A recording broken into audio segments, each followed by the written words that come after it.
it may submit itself unto you. What that's saying? My inclination may not be good, but God is going to ride me. And now, God is going to have it you submit to his inclination. He asks it, but when it's happening, you know, that's why I always say be careful what you ask for, because you might get it. You just might get that good husband, that good wife. But the question is, do you know how to treat that wife or that husband? You know what I mean? You just might get it. I said, okay, now here, what you going to do with him? What you going to do with him? Let us obtain this day and every day grace. Grace. Okay. Favor. Mercy. Mercy. We asking God every day, so now when God gives you mercy, I don't care what color they are, he gives you mercy in front of them. What happened? What you said the prayer. And peace in your eyes, oh Yah. Yes. And in the eyes of all who behold us. So now you wonder why things are starting to work. God gave you a favor with the people around you. You ask God. So when you serve the Creator, so what do you think that psalm is that says in 23rd Psalm? The Lord is my shepherd and I shall not lack. I shall not lack anything. I lack nothing. He prepared a table before me, before my what? My enemies. I got a table in front of me. I'm doing great in front of my enemy. I prepared a table. How does that happen? It happens because the Creator makes it happen. That's right. Why they treat me so nice? They normally don't like me. Why? But remember what we said. Give me favor. Give me favor in the sight of those. So God is giving you favor on your jobs, in the world that you're in, but you ask him for it. He says, deliver me this day and every day from arrogant men. You wonder why you can't be around arrogancy? You ask God to deliver you from it. And arrogance. From a bad man, again, from a bad companion, because some companions are bad. Let's face it. Every woman and every man is not good for you. Whether they as mates, husband, wives, or even as friends. Torah says there's a friend closer than a brother. And a brother is born for adversity. That's what's in Mishlei. Here it says, a bad man and a bad neighbor. And from any mishap, keep me from the adversary that destroys. From a hard judgment, from a hard opponent. Whether he be a son of the covenant, maybe one like you, an Israelite, a Hebrew, or not a son of the covenant. Do we understand how powerful the prayers that we say? As simple as some may be, it's powerful. So you get the favor from people that would normally not get the favor, but they don't know why, because God is ruling and he's causing things prepared. So when that prepared David, that Dawid is talking about, that Shulchan, though I walk through the valley of the shadow of death, I'm on my way, I will fear no ra'ah. You're in danger, you're around danger, you're in environments that are not conducive for you, but yet the Creator protects you. His staff, your rod, your staff, what? You explain to you. Your bread, he feeds you. They comfort me. So normally people can't survive there, but you survive because of the Creator. Though I walk through the valley of the shadow of death, I will not fear, because why? God. He's the one. That's the thing. Do we really understand when we read that? What does that mean? That's your protection when you go out there. He has a prepared table for you in your enemies, and yet you come out fine. And you don't have to throw a bow, pull out your gun. But he said, blessed be the Lord my God that teacheth my hands to war, my fingers to fight. That if you should have to fight, God teach you how. And fighting is not always physical. Remember, we're on a different frequency today. It's a whole different frequency. You got to be on that spiritual frequency to understand what's happening and how you fight off this evil. Because you know, guns for guns, you can't. This is not about the guns. Because you know their weaponry is superior. Just as the nation's weaponry in the past was superior and their war tactics were superior. But our fight, our reliance was on God Almighty. So when you did this, guy just fell. Close your eyes. Because it's the Creator that's fighting your wars then and now. So that when you say your prayer, your type of look, when you go to that job the next day, that boss is so nice with you, you just wonder what happened. You said those prayers. You ask credit to make things good. And we get ourselves in situations that only God could get us out of.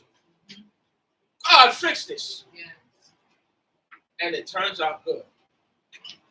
That's the God that we serve. Hallelujah. That's why I shall always serve him. And family, we need it, male and female. You don't know what's going to happen tomorrow because we're living in that time. We have an idea because prophecy lets us know the things that are going to take place to some degree. But the thing is that you have to go with prayer. This is just not a physical thing. And that's why it's written that man does not live on bread only. It's not just something physical. It's a spiritual thing that you must understand how these things are set in order and how to deal with them. Because even if you have billions like Bill Cosby, you guess what? You can go to jail. So you know it's not his money. You know that. Even though he's out now. Yes. But it shows you there's other things that you must deal with and must understand. That when you walk out that door, that you're not guaranteed to return home from work because people die on their way to work and from home. Or your child that leaves to get on the bus, on the train, but what brings them home is the protection of the Creator. That's right. You understand that? No, that's what it is. So you're not relying on your strength per se and your finances. Listen, you know that you can have all the money in the bank and the IRS can lock it up. We know what that's about, a lot of us, and you write a check and it bounce. Or if you ever own child support out there for a lot of brothers and you get in a problem and you go there, they lock your account. And I saw people that come in the bank months and they say still locked until you settle that. So what you gonna do? Control. They have control over things. You don't take this, you can't go to work. You can't. Wow, the control. You see. So it's going back to those days and times. Yes. Where we had to go to our Creator. History is repeating itself, but in a different fashion. So are you on board to understand what's going on? So when the nations prepare for war, you go seek your Creator. You got to. Because this is not just going to be a physical thing. Okay? This is going to be a spiritual thing. And you can see how they're moving. And people don't know what to do, where to go. They thought that it was just on finance. No, that's great. But it's not on that. It's a spiritual message you got to have. And watch things open the door for you. Okay? And, you know, as funny as now, people are seeking with all the different demands now, they're going back to seek religious institutions to try to get letters and this and that. Because that's how the system's formed. You got to be aligned with something now in order for them to respect your requests. But the thing that I want to say before we move on is, though you ask for these things and these accommodations, what I will tell you is, if you get a letter accommodation, you give it to them, and you say that I want to be exempt because of so-called religious staff, they're going to watch. So you can't have an exemption from this when you don't keep Shabbat. So why are you here on the Shabbat then? Oh, why are you here on this feast day? Because they will eventually see, they watch. They come out to check you. Oh, you in your list. We witnessed that. So when you submit your documentation for the various things, just make sure you are within tune with your documents, that you live in the life that you say on that paper, because they're going to check you. They're going to check you. So you got to step up your game. You may have not gone to temple before, but you better start going.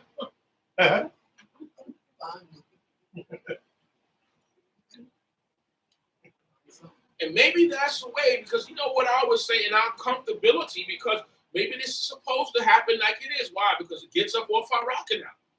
You understand? Now we got to do something. We can't just sit there now. And as the old saying goes, as the dog is howling, and the man asks him, listen, why is that dog howling? He said, because he's sitting on the nail.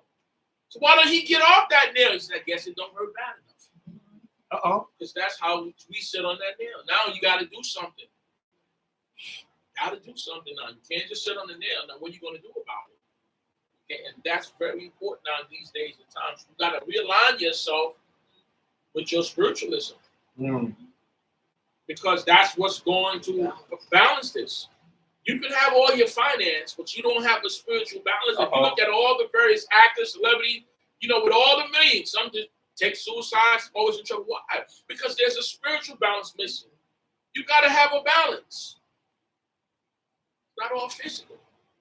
You got to have a reason, a purpose, a higher power to keep that balance. You go off the top. And that's what keeps you focused. So don't forget that. Prayers are powerful. Understand that. That's what's going to get us through with all of that. Okay? That's very important to have that. Because what's out here is difficult. The Torah says 7 nations greater and mightier than us. We fought. They were more physically, they're more astute. The things that they got set up out here, the only way you're going to fight them with spiritualism. This is only a little bit of what we have to go through. So you got to be aligned with the Creator to deal with this. Yes, indeed. Because things are just falling apart for our people. You understand? It's very deep. So stay focused. Stay in tune with the Creator. Then He'll show you how to deal with this. Remember what I often say. The princess, the cheese were walking on water. Walking on water. And the young princess saw the cheese walking on water. And they said, hey, look at them walking water. So if they can do it, we can too. So they jumped out there with that ambition. And they went down. They tried it again. They went down. Ambition is nice. But you need more than ambition. Yeah. So finally, one young prince was intelligent, went to talk to one of the elder chiefs and said, how is it that you can walk on water and we can't? He said, simple, young man. You got to know where the rocks are at. You got to know where the rocks are at. That's it. And the elders knew that. Which young people don't know. You have energy, you have ambition, but you don't have knowledge. And you need that from them. Because those who came through those former years, those 40s, 50s, 30s, you know, going through, it was much worse then than it is now. But you guys say, how did you get through that with the racism with Jim Crow? How did you get through walking into that restaurant? They says you colors run around the other side. And the various coming from the South and the various parts of the racist areas, you know, they say this is what we have to do. Remember, we lost millions who jumped overboard, not those just were thrown. But the ones who came over here chose to live and survive. And all the various inequities that happen. So now you have a choice. You honor your forefathers' life in the way that you live your life, or you can desecrate it. There were those who jumped overboard and says, I'm not going over there. So now what are we going to do to honor that, to say, hey, listen, we here now, so you got to do your best. You got to honor them. You got to go to great heights. And that's going to take more than physical. It's going to take spiritual. You got to connect. You understand? Okay. So why did they die for? Why did they die in vain? For you to do your less, because like I said, we all operate below our standards. We have greatness within us. We have to utilize that. We're all working below our potential. Yes. You got to look back at the forefathers and see what did they sacrifice for you to be where you're at today.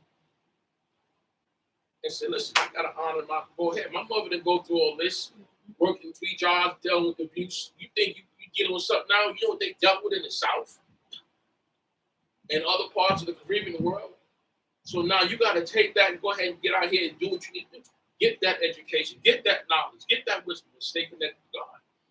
Because it didn't be all in vain. Why do you risk your life for it? Make it happen. Do what is necessary to do to get where you have to get, and you go with the Creator. That's the whole thing. Remember the ancestors. As Nasi said today, you're never greater than the product that you come from. That's right. You're where you're at today because what your foreparents have done. Now it's up to you. Here's the baton, and what you going to do with it? You going to just drop it, or you going to take it and run? Take it and run on. Pass it down to the next generation. That's right. That's what we do. Each generation pass down to the next generation. What you don't know, you're going to make sure your son know. Your daughter know. Your nephew know. The little boy down the block, you want to come, I'm going to teach you. So as Emo would say, we have to empower ourselves. Empower yourself. You're never too old. Okay? Do it. As we say, there were doctors we met who didn't start medical school for 80. Oh, yeah, deep. Brothers and sisters, yeah. It was the fact that people say you can't do it. My grandmother went back to school in her 80s to get her high school diploma. The fact that she just wanted it. So what can't you do? That's right. So what we complain about? In spite of everything, we're still in a good position to do things. We have to get it done. That's our challenge. That's our goal. So stay focused, stay creative as we go into our portion. I had to say that. You know, like I said, you got to go for it. This is it. All right. Spiritually strong to survive. Okay. We said in the martial arts, we said the bigger they come, the harder they fall. You gotta be strong to fight them all. Gotta be strong to fight them all. The mind. Develop that. That's the greatest thing you can have.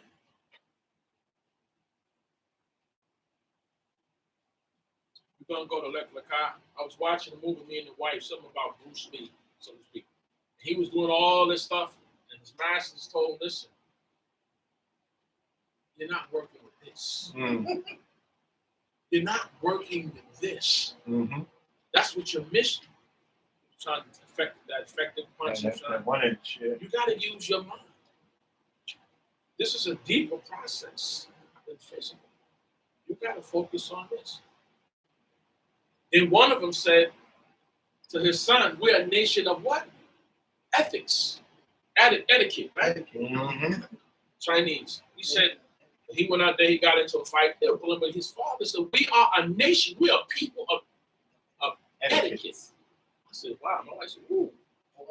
It's an order. It's the whole order. He said, we are people of etiquette. There's a certain way that they behave.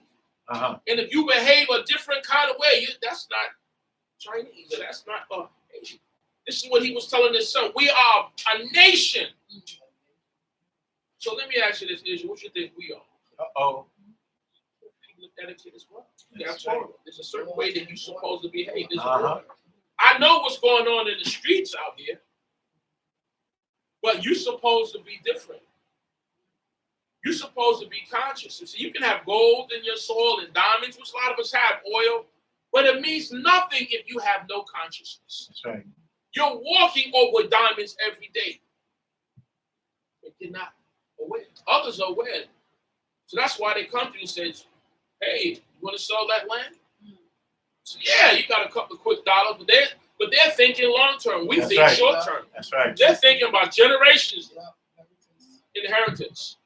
So that's why your scripture says a wise man leaves an inheritance to his children. And they say, no, we can't sell that. That's in the family. That house been in my family for 100 years. We just want to get rid of it for a quick dollar to buy a fast car. No, you got to think. No, that'll feed you. That'll house you, your son, your grandson, your granddaughter on down the line. That's the way we used to think. There was more land on the turn of the 20th century we had coming out of slavery than we have now.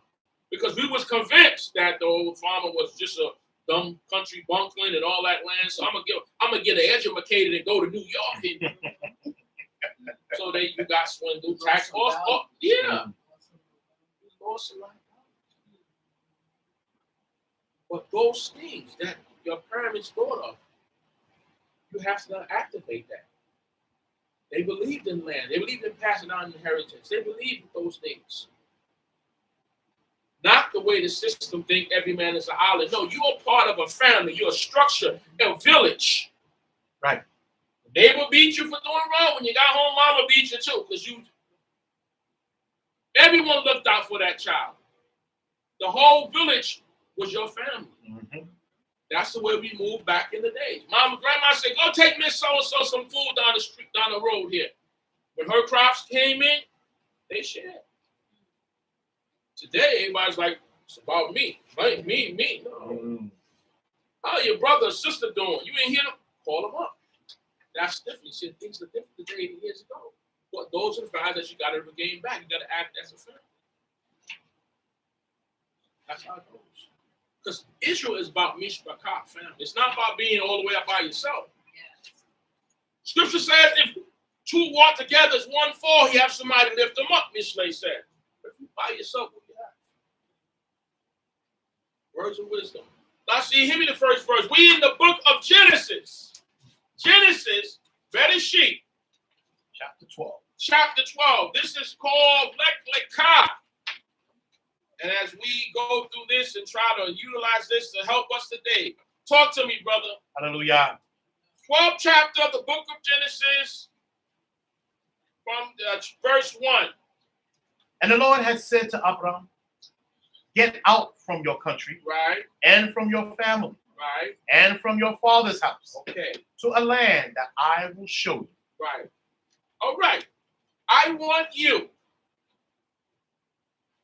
I need you, Abraham, to go from your land of your relative, from the house of your father to the land that I will show you of. Okay? Now, if you look prior to this,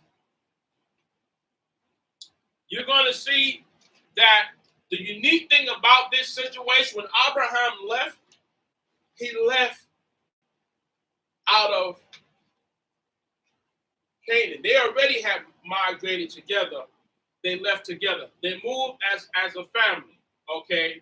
Now, here's the thing. When you look at it says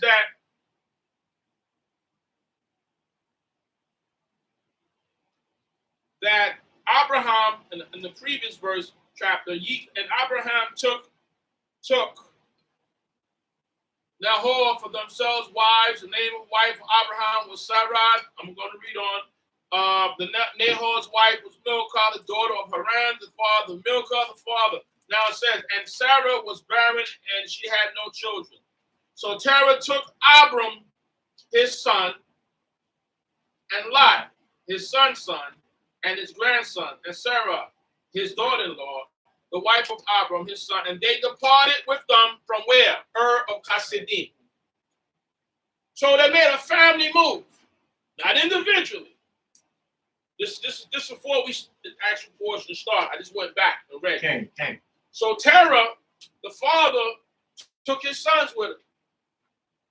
And the sons' wives, the one that had wives, they're going to make a migrating move from of Chasidim down to Canaan.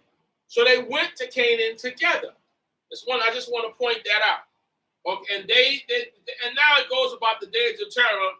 There was 200 and some odd years, and then Terah died in Haran. So when they went down to Haran, they were already in Canaan. They left of Chaldees and they went down to Canaan as a family. Okay. Now, from this point, we start the portion.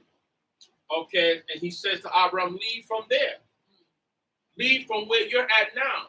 The family went together from Chaldees to Haran, and from that point in Haran.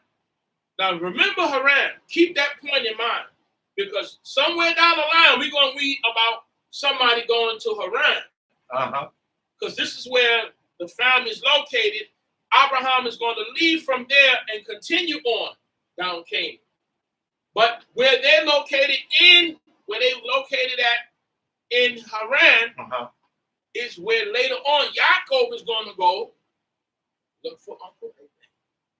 That's why it mentions Milcah. The scriptures give you information for a reason. That's right. Because later on, this Milcah, they're the one that's going to come up. Who? Bethuel and Laban. Mm-hmm.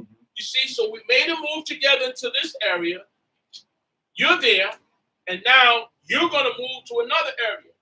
It's no different than you come from various parts in the South, and you come in New York. When your children are born here, they've never seen your family in the South, so now when they go back to where you're from. Mm-hmm. See your cousins and the various ones that look just like you. Well, that's Aunt May over there. You think it's Aunt May, but it's another cousin. You see? So with Abraham, that's how scriptures is set up to show you. That's why it's mentioned these locations right now, because you're going to find that the family members are going to go back to the same location. So you always go back. Like St. Kobe, go back. Okay. So now, in the land of Canaan, God speaks to Abraham, and I want you to leave. Now, again, when it says that Terah died, it doesn't have to mean he died at that time. But the way that scriptures is written is want you to have that thought. Because the narrator who's telling this story is letting you that Abraham died. It's the same way it tells you that Abraham died. But then when he told you Abraham died, you realize that when Abraham died, Esau and Yaakov were 15 years old. But when you read the chapters, you think they died right then and there. And then Isaac had them. No, they were all still alive. The same that you read that Noah was 900 some odd years. And you calculate, you know that Noah had to know a lot of them based on amount of years. But the scriptures is not going to give you everything. It tells you that Noah was righteous in God's eyesight. But it doesn't mention all the laws that Noah was doing. In order for him to be righteous, there had to be a plumb line in the earth that said what is right and what is wrong. So he was found righteous. So it was always some form of Torah or law within the land. Even though it doesn't mention it in this book, it's there. And now you know that he did whatever he was supposed to do that was different from the others, and that's what got him saved. Okay. You see, even though you don't read the actual all the particular laws in there, that's what he did.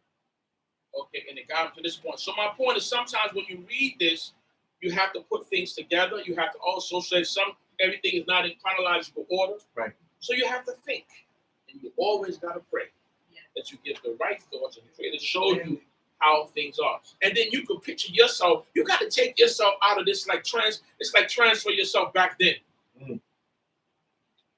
And see yourself in the making in these writings. Because this is about our people in here. How they migrated, how they left as a family. That's why I wanted to let you know they didn't leave alone as a family. You move as a family. When you go and you get your home, you look out, brother, come over here. You live with me till you get a house. That's how other people come to this country and they work together because they remember family. And when you see them move, they move in family. Not some single person.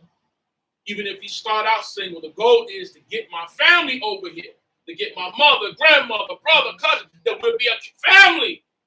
Never forget the family. Always remember about family. Yes. So Abraham, God told him to leave. He said to Abraham, go for yourself, Lecha. That's where the name of the portion comes from. All right, from your land, from the land of your relatives, where your father was at in Canaan. Me bet Avika, from your father to the land that I'm going to show you. So I want you to make a move, Abraham. From Canaan land, where your father came to, where you migrated to, I want you to go further. I'm going to work through you. And I'm going to show you where I want you to go. So that's faith. It's not he's saying exactly where it's him, but this is what I want you to. In other words, have the will. This is the inclination. Where there's a will, there's a way. So I want you to have the will to go, and then I'm going to show you. Sometimes we don't know everything. Some things are not written down. But by faith, it says the just lives by faith. You know it's going to be all right. Sometimes you don't have a plan, a schematic when you do certain things. But you know it's going to be right. We said we'll cross that bridge when we get to it, brother. But right now, let's do what we have to do. We have faith in God. That's what we live on. So we are people that live on faith. Well, others can't. Everything for everybody else has to be tangible. Sometimes tangibility is not it. But for us, hey, we're going to have the faith to do it. So you talk about things and your pockets have lint in it, but you say, I'm going to be wealthy one day. So it's hard for people to believe because you can't show them a plan. But you know it. You can feel it. See, there's things you can feel it and say that you can't express to people. But you know it. And then when it happens, you say, I told you, see, I told you, I knew it was. But you believe it was a will. So Abraham had a will to follow God. Just to say, go. I'm going to make sure everything's okay. I'm going to be fine. Because God is going to take care of me. I'm going to show you. And the second verse says what, brother? Okay. And I will make you, of you, a great nation. Okay. And I will bless you. Right. And make your name great. And you shall be a blessing. So Abraham, and I will make you into a great nation that is great. And I will bless you. And make you gadala. Your name will be great. Okay, and you shall be a blessing. Baraka. It's a promise. This is what I'm going to do for you. If you follow me, you go my way. But it's the same thing he told us as a people. Okay. Even if you don't have anything physically great right now, you got to understand the blessing is already out there. But just follow me. Just believe it. So you got to believe in God. It's just like you got to believe in yourself. Because really, a lot of us, we work below. Tell you, a lot of people have low self-esteem. Don't believe. Not even in ourselves. Okay. I had someone said that they were giving a seminar about being wealthy. But then they found that they were doing all this, but the people didn't believe you could be wealthy. They were taught that money was a root of all evil. That's not our way. That's not our thought. They were told money's the root of all evil. And yet the people that tell you that say, hey, they class the plate out all the time, all day, a couple of times. But they tell you money's the root of all evil. And they have plenty of it. And Pastor, bring it on down to me. Money is a defense. It's a tool. Okay? It's not money that's the root of all evil. It's people.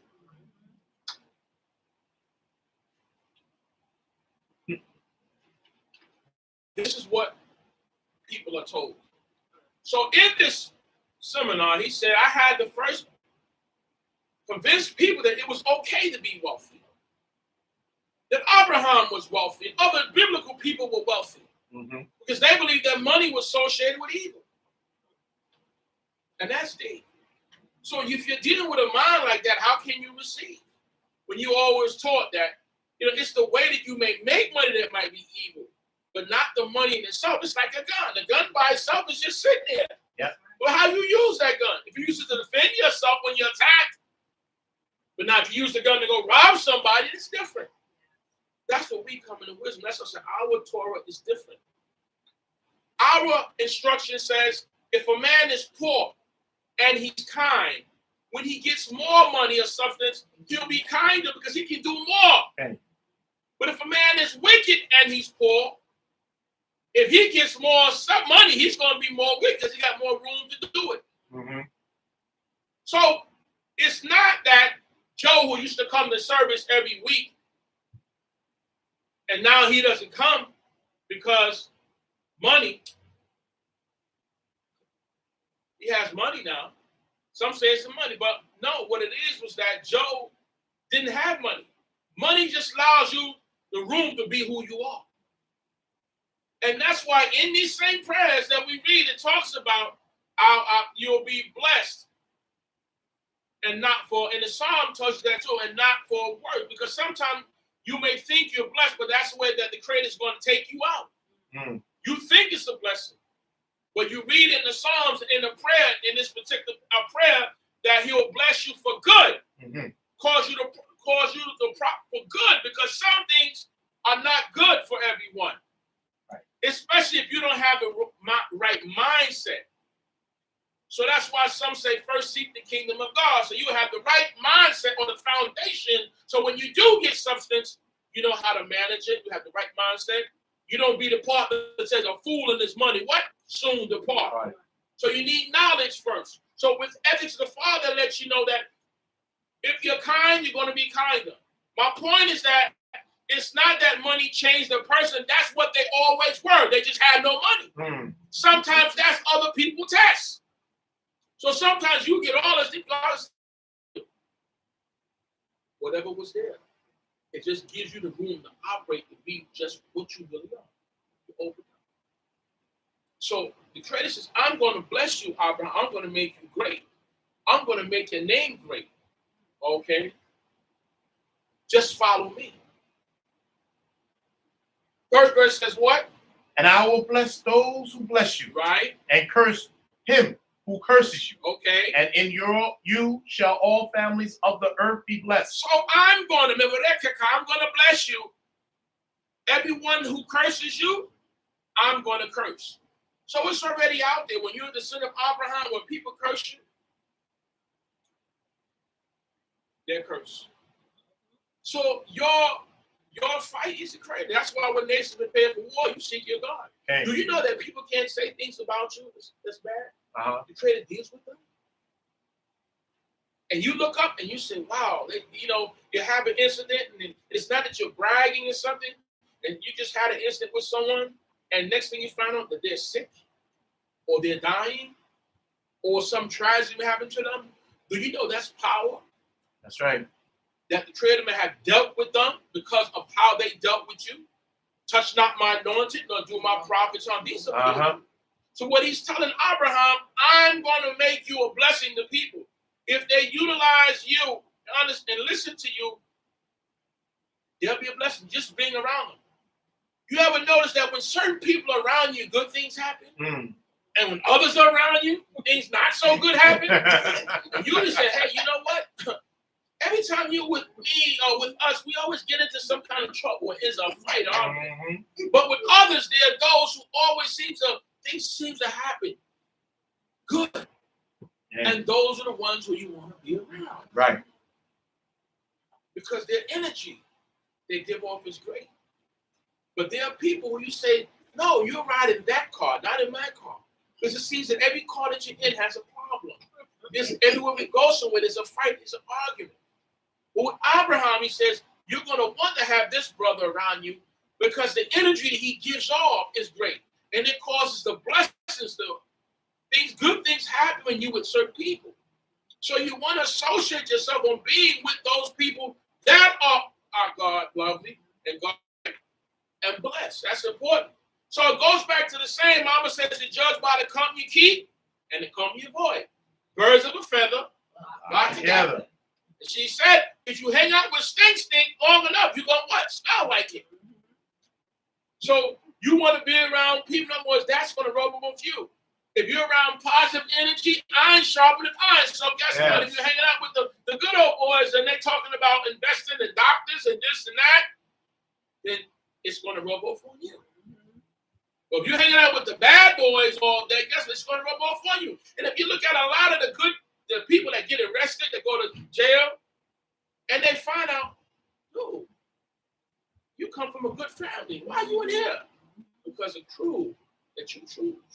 And you find out the people that he chose, it's not that he or she didn't come from a bad family, come from a good family.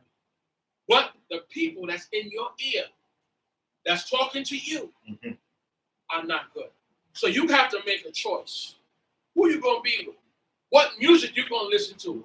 What noise you going to let in your ear now? Because guess what? This is the mind. So that's what they find out. The company that you keep is very important. Who you listen to is very important. Because even the music that you listen to is contentious. It's issues. So I understand what's going on out there. Just the words they listen to. I shot him down. How can you be right in your head when you listen to that stuff? It's not like Marvin Gaye said, let's get it on. You see the difference in the music? What goes in? In those times, the love, the person, the opposed to, yeah, shoot him, hit him, and rock it. And what happened? What happened? At least in those days, so you had the love days, and you heard all the good music come on, and the Christian group singing the joy and love, and you get on the love, and it's different than now. Oh, we're gonna shoot him and stab him, we're gonna hurt him there. You're like, wow. Look at the energy you're putting out there. And you wonder why the world is in trouble. Words are powerful. Words have meaning. They have energy. So you want that good energy. So Abraham, I'm going to make you the good energy. But those who bless you will be blessed. Dang. And those who curse you will be cursed. You understand? Who is in your ear? Who you're listening to? Who you're taking advice from is very important. Because most people choose the bad advice. Man, don't go there. Go hit upside the head. And you listen to him. And then you do that, and now you're in trouble. And I always tell people, trouble, man, listen, it's easy to get into, but it's hard to get out. Oh, yeah. And especially if you got to go through this system, and you are a brother, they're gonna work you. They're gonna work you. Oh, yeah. Starting from the going, getting them, put the silver bracelets on, going down to the courts. Oh, they're gonna work you. Going back and forth the court, you gotta get the lawyer, you gotta get this, get that. Oh, it's something. Careful who you listen to. Okay? Jews, sisters, the same way. Listen to the ones that are right. Let's go on the right way. It's trouble. It's so easy to get in, but it's yes, it is. And it follows you. And look at that record. Oh, you've been charged with this in the past. It follows you. Remember, this system, they deal with character assassination. That's right. So they get your character. Oh, sorry, that's it. And you said you did your time, you paid for it, but you're still paying for it. Because they'll hold that against you. So you have to understand it's very important that people you're around. God said, I'm going to bless Abraham. Those who curse you, I will curse. So you don't have to worry about people saying things about you. When you're doing right, the Creator takes care of them. You just move forward. What does the fourth verse says? So Abraham departed as Jehovah had spoken to him. You're like Abraham, and he left. And Lot went with him. And guess what? And ye Lech it go Lot. You see, God didn't tell Abraham to take Lot. But when you are blessed, people want to be with you. That's right. People want to be with people, things that's happening. They're doing things. They're going places. They want to. So Lot, his nephew, said, hey, I'm going to Uncle Abraham. I'm not going to Uncle Saul. I'm going to Uncle Abraham. Because Abraham chose to go with God. Lot said, hey, I'm going with him. Because you can see the progress with people. You can even feel the energy. I'm going in. So Lot left with him. Lot left with him. That's right. Uncle said, I'm going uncle. There's uncles who are closer, that you're closer with than your own father. Listen to what I'm saying. This is a fact. There's certain uncles and aunts that you're closer to sometimes than your own mother or your own father. Lot went with Abraham, okay? And now it goes on to say, what Lot was what? Lot was with him. And Abraham was 75 years old when he departed from Haran. Abraham ben Kamesh Shanim Shibi'im Shanabin Zetob Haran. Abraham was 75 years when he left from Haran. 75!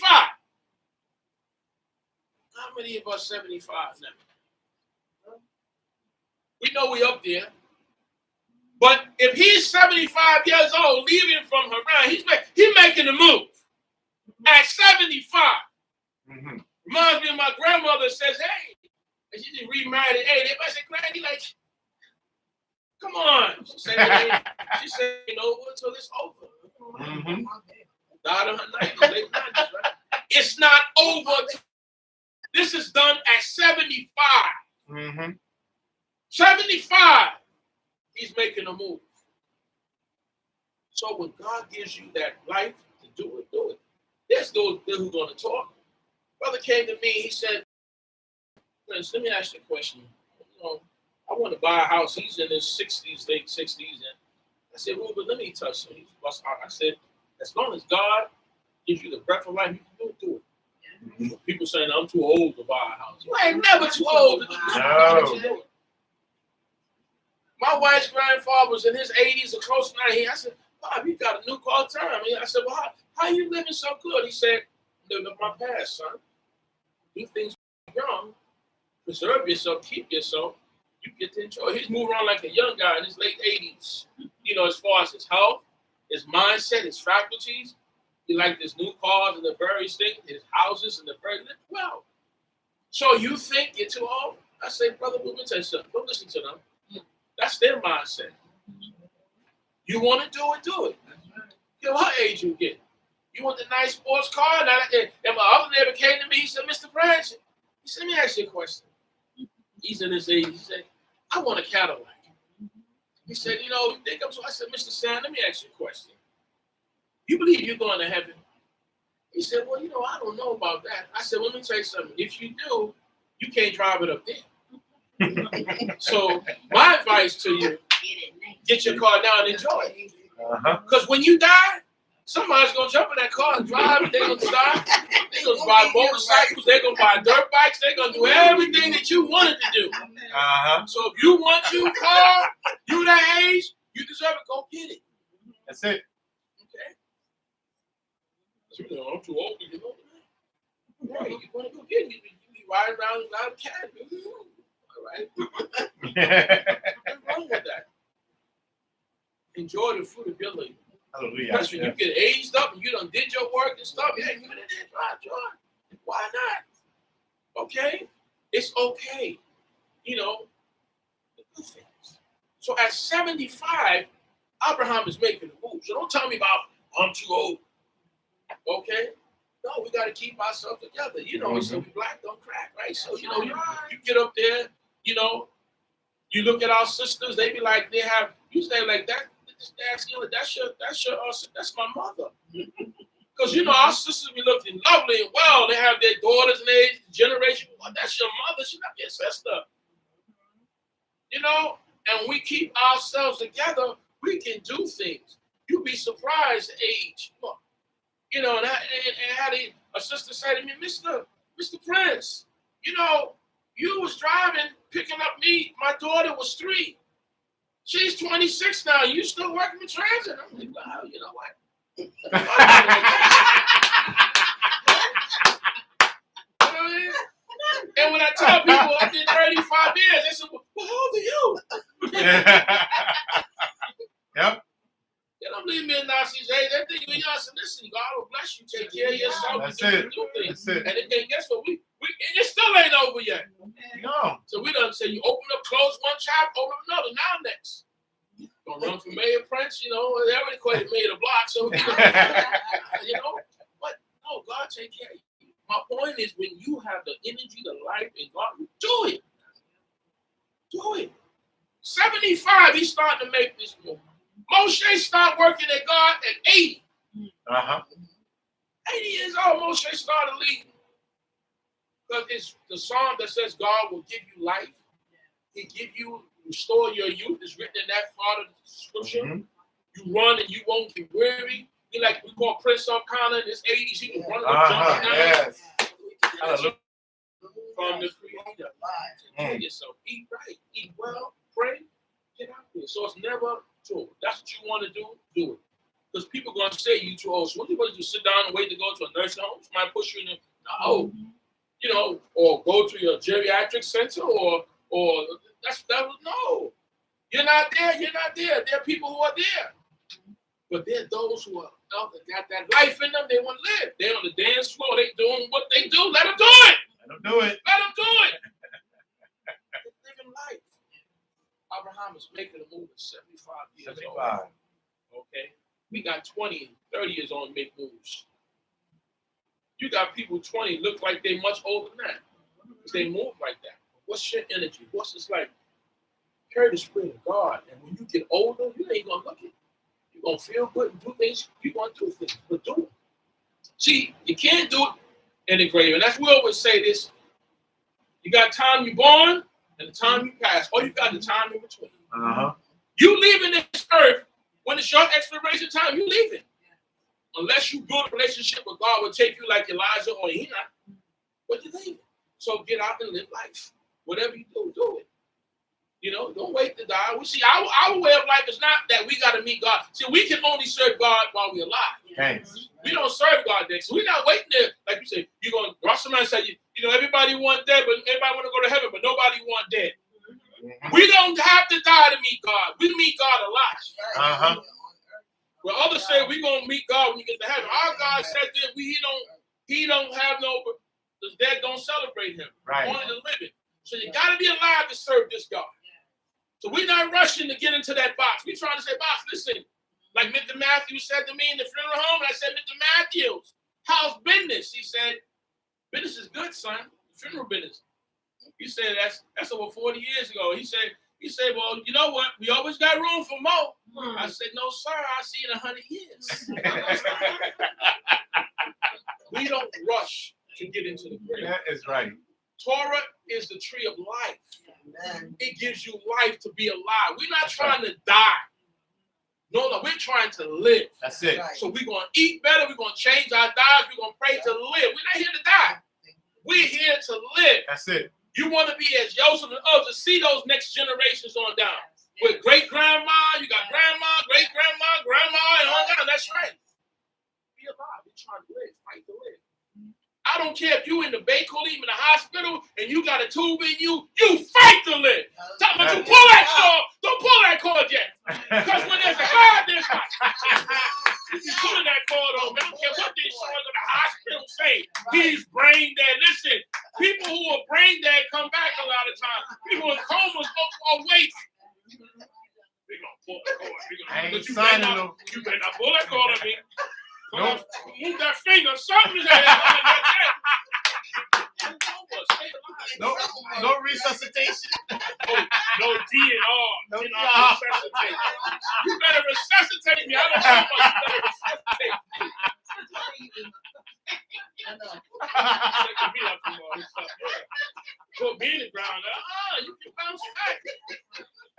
People from all the stuff. So my point is you fight to live. People come from cancers and the various things live. When the system done wrote them off, they still here because God still got work for you to do. It ain't over till it's over.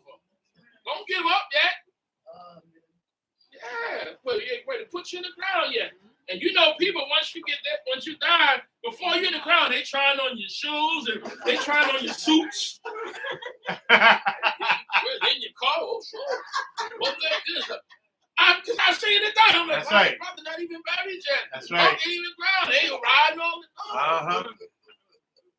And you know, I got a saying, sisters, excuse, but when I moved here, this is an area that was prominent. You know, this area is prominent for the well-to-do blacks, James Brown, different ones that lived here, and the people are well-to-do. And I always noticed there were more women. I always seen the women come out with no men. They jump in the very nice cars, and I had one neighbor, she always say to me, she said, Mr. Prince, how you doing? I said, you always working hard. You remind me of my husband. You know, these guys were workers, all kind of 80-some years. And carpentry, they built basements. That's when people hung out in their houses. They didn't have to go to clubs. They had their basement hooked up where they invite people over in those days. That's what they did. Built a nice bar down there. I said, you know, that's nice. And every time she said, you know, you're my husband. I said, Miss Davis, you know, that's nice. I said, but you know what? I noticed that all your husbands are dead. That's what I said. I said, no, everybody here, when the sisters living good, nice, look lovely. And I said, they did that. And they said, and I see all you guys are driving around nice cars, and I watch the young boyfriends coming in, and they got the mink coats, and I watch the young guys coming in with nice cars, young guys going to see them. I said, you know, and I bet you, bro, your husband a cheap coffin and $2 suit. And I said, I bet you y'all who pay for them cars. I said, but you know what? You taught me, y'all teach me something. My wife ain't gonna be burying me. I said, you know what? Because they all said their husband worked hard, but they all dead. They were wardens in prison. I'm like, but work smart, not hard. They couldn't get it around it. And I said, I bet you guys are paying for these nice lifestyle. These young guys coming through. They did not work, but they're not here to enjoy it. And that's why I told them, you better enjoy it. Get it now. You want to get it. Because somebody else is going to enjoy it. And even in our law, it tells us when you're going forth the war and the priests and leaders come forth and let you know that if you took a wife or you engaged a wife and you didn't take her, go back because you could die in war. Because it lets you know somebody else won't take her. And it tells you if you built a new house and you haven't lived in it, go back from war because somebody going to live in that house. That's it. Somebody going to live in that house. I don't care. Right. You may think, all right? Because I'm the guy that comes along and says, I like that nice house. Oh, that's so-and-so down. Well, I like it. And I'm buying it. So what is somebody else going to do? They said, if you plant a vineyard, go back and enjoy that vineyard. Because you might die in it. My point is you live life, go enjoy you want it. And like I said, and I was serious about it because I noticed that. Well, a lot of guys are dead. In the olden days, the men outlived the women. Now the women live out the men. So I said, I got to change this structure, and I want to be around to enjoy it, okay, as well. Okay? As well. That's right. Me and the wife enjoy it together. With them. She by herself, that's right. She's chilling, I'm chilling. That's right. But no, I'm telling you about living life.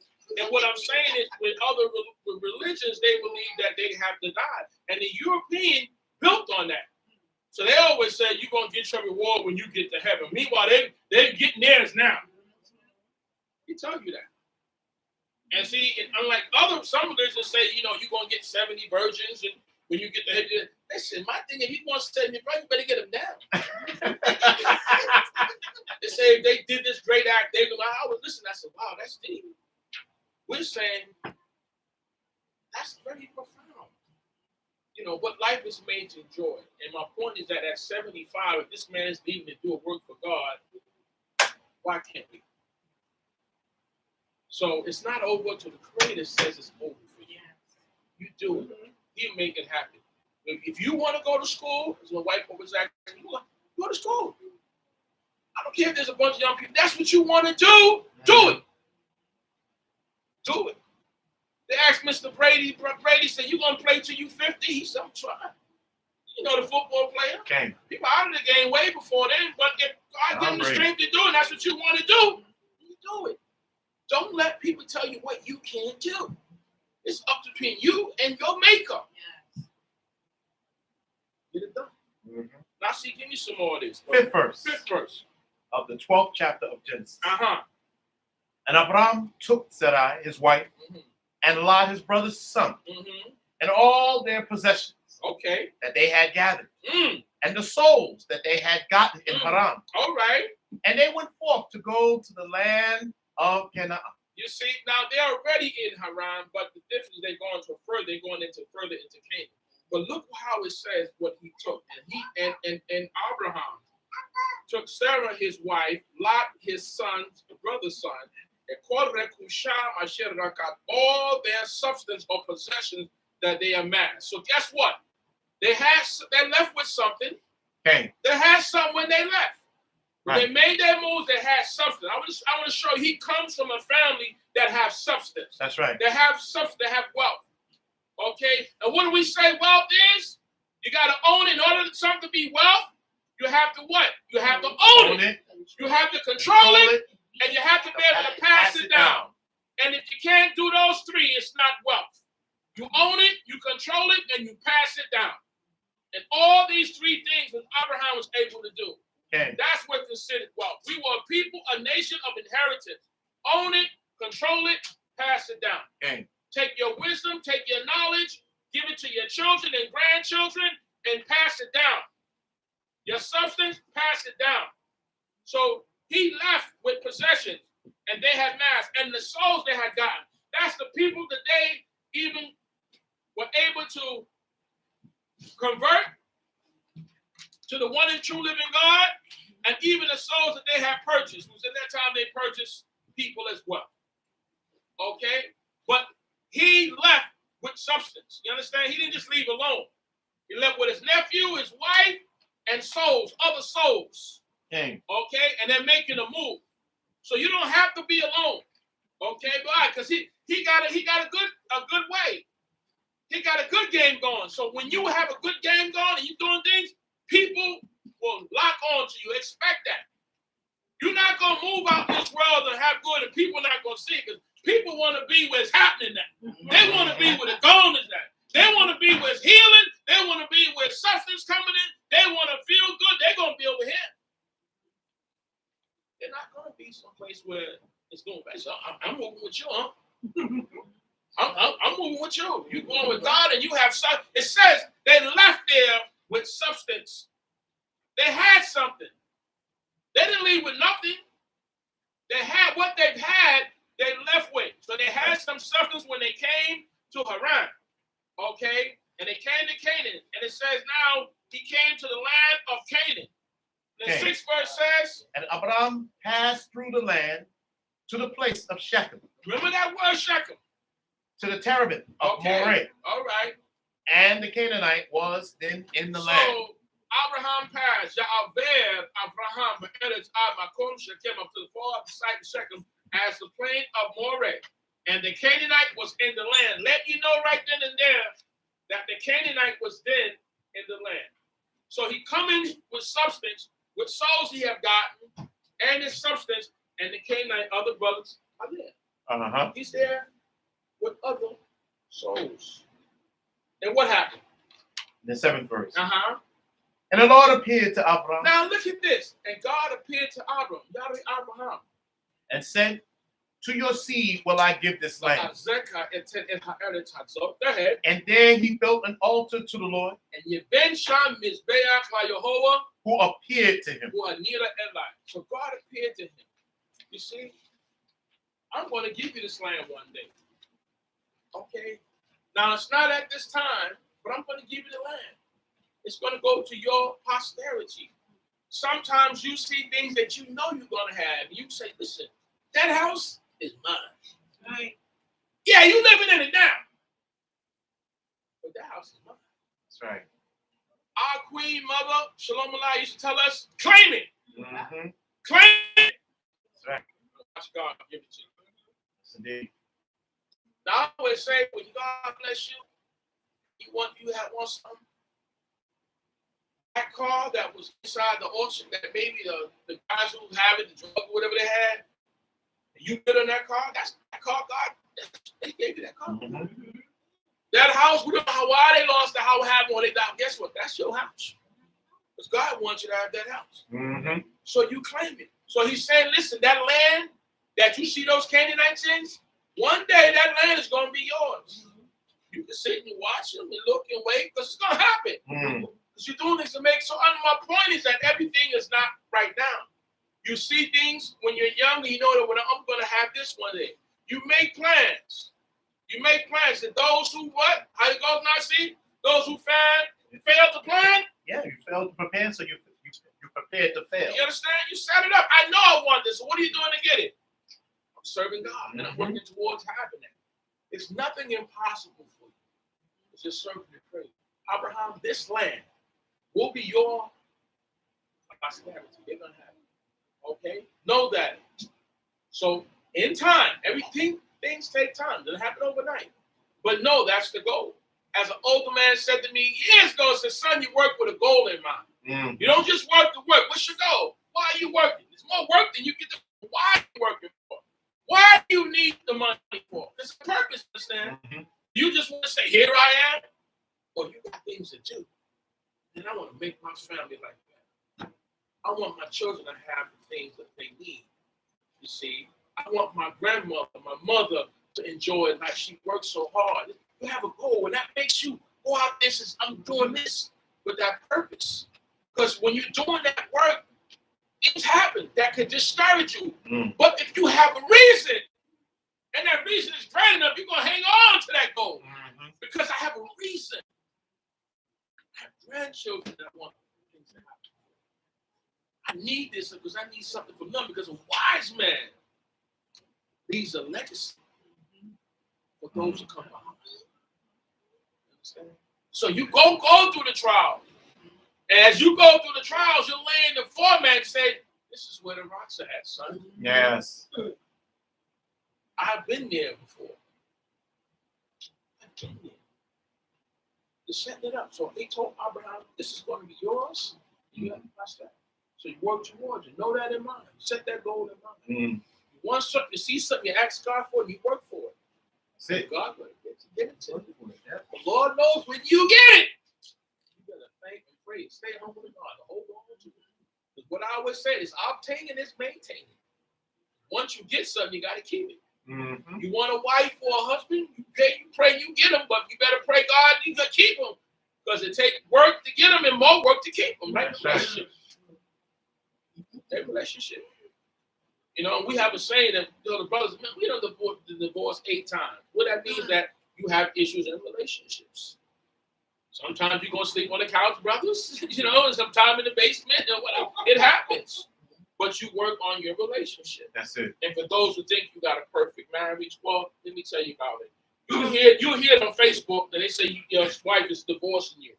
Because everybody knows before you. So my point is there's no perfect relationship. You're working to keep it perfect because it takes work. I don't think you've been together 90 years. People get divorced in their late 70s and whatever. So you're always working to make things better. You understand? No matter what. That's what I'm saying. And we all got issues. The only one that don't have issue is a deceased person. As long as you're alive, you're going to have some issues. Rich, poor, black, white, you're going to have issues. But you work with them. Okay. And you're serving God to get rid of those issues. Remember what I said, the Lord wasn't made for perfect people, but to make one perfect. You're utilizing this to get to that state of perfection. That's the deal. They know that. For improvement, there's always room for improvement. Continue, my brother. 8th verse. 8th verse. And he moved from there to a mountain in the east of Bethel. So he's making moves at 75, moving around. He ain't complaining. I ain't say he don't feel no aches and pains and all what you do. When you're getting up every morning going to your abadah, your job, you're going to feel the pain. And sometimes you don't want to go. But you remember, you got that goal of mine because I want that house. I want that. There you go. I want this and that, or I want this for my. Sometimes it's not you. Sometimes it's for your family, for your children, your wife, your grandchildren. But you get up. That's it. You pray, and you go. In your pain, you go. Get it done. That's why you're there. So when you look up, you say, I'm here for a reason. So no matter what you say, or what that person said, I'm here for a reason. Because you're going to get all the different things that come. But you deal with them because you have a reason. And God is what's going to keep you. You get what you have to get. You see, you're going for it because you have a reason. With your age, but you go. You're there for a reason. And you know your reason. But the problem is we don't keep our eye on the prize. We lose sight of why we're there. Right. And we have to stay focused on the mission. Why are we here? You're here to get what, yes, there's issues there. Yes, the bosses of this. Yes, the bosses of that. Yes, they don't. So who cares? The boss don't have to love you. You're not there to love. You're there to get the proceeds that you got to get to do what you have to do.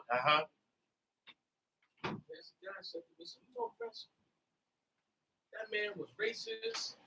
He had to give up that basketball team. He said those things about black people and this and that and all that. I said, yeah, he did. I said, but you know, he said that in his house on his phone conversation. Right. I says, well, you know what, my brother? He still had players playing for him.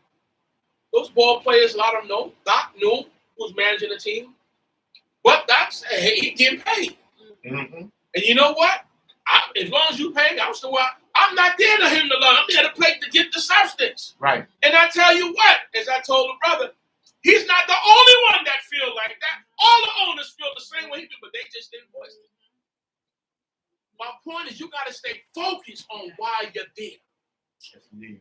Some of us say, we want to make friends. That's not. You're there to support your family and get what you have to get. Keep your eye on the prize. Keep your eyes on the Creator.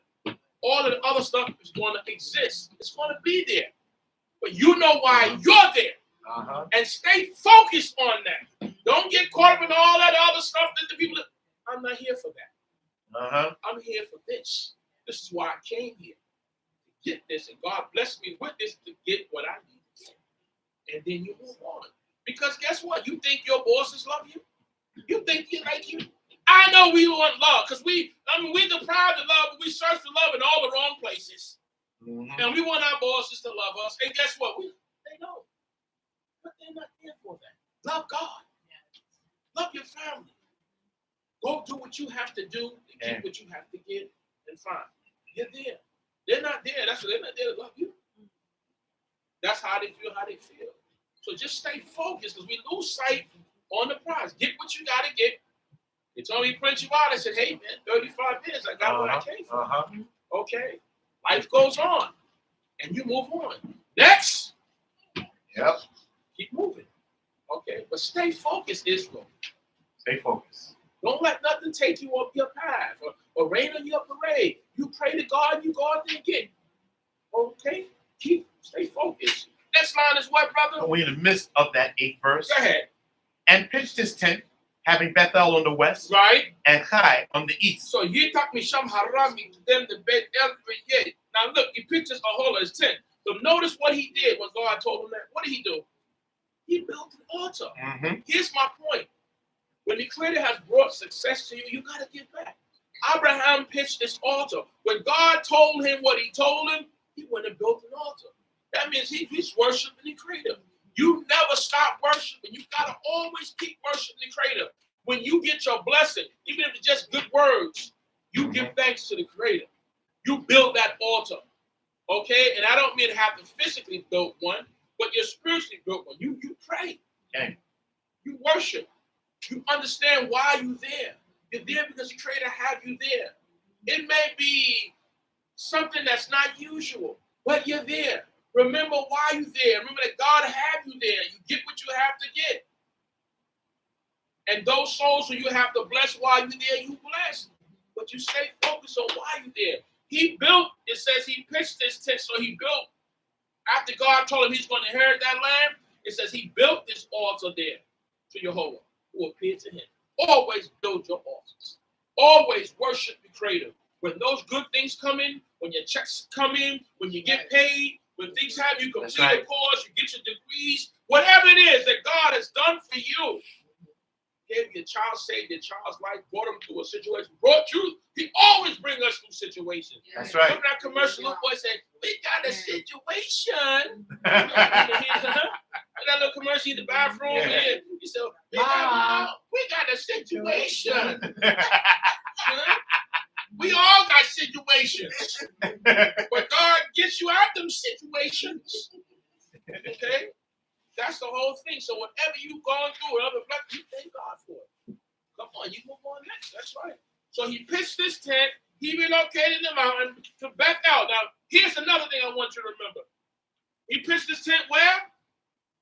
Bethel on the east. Here's the thing. The west. Remember that word Bethel?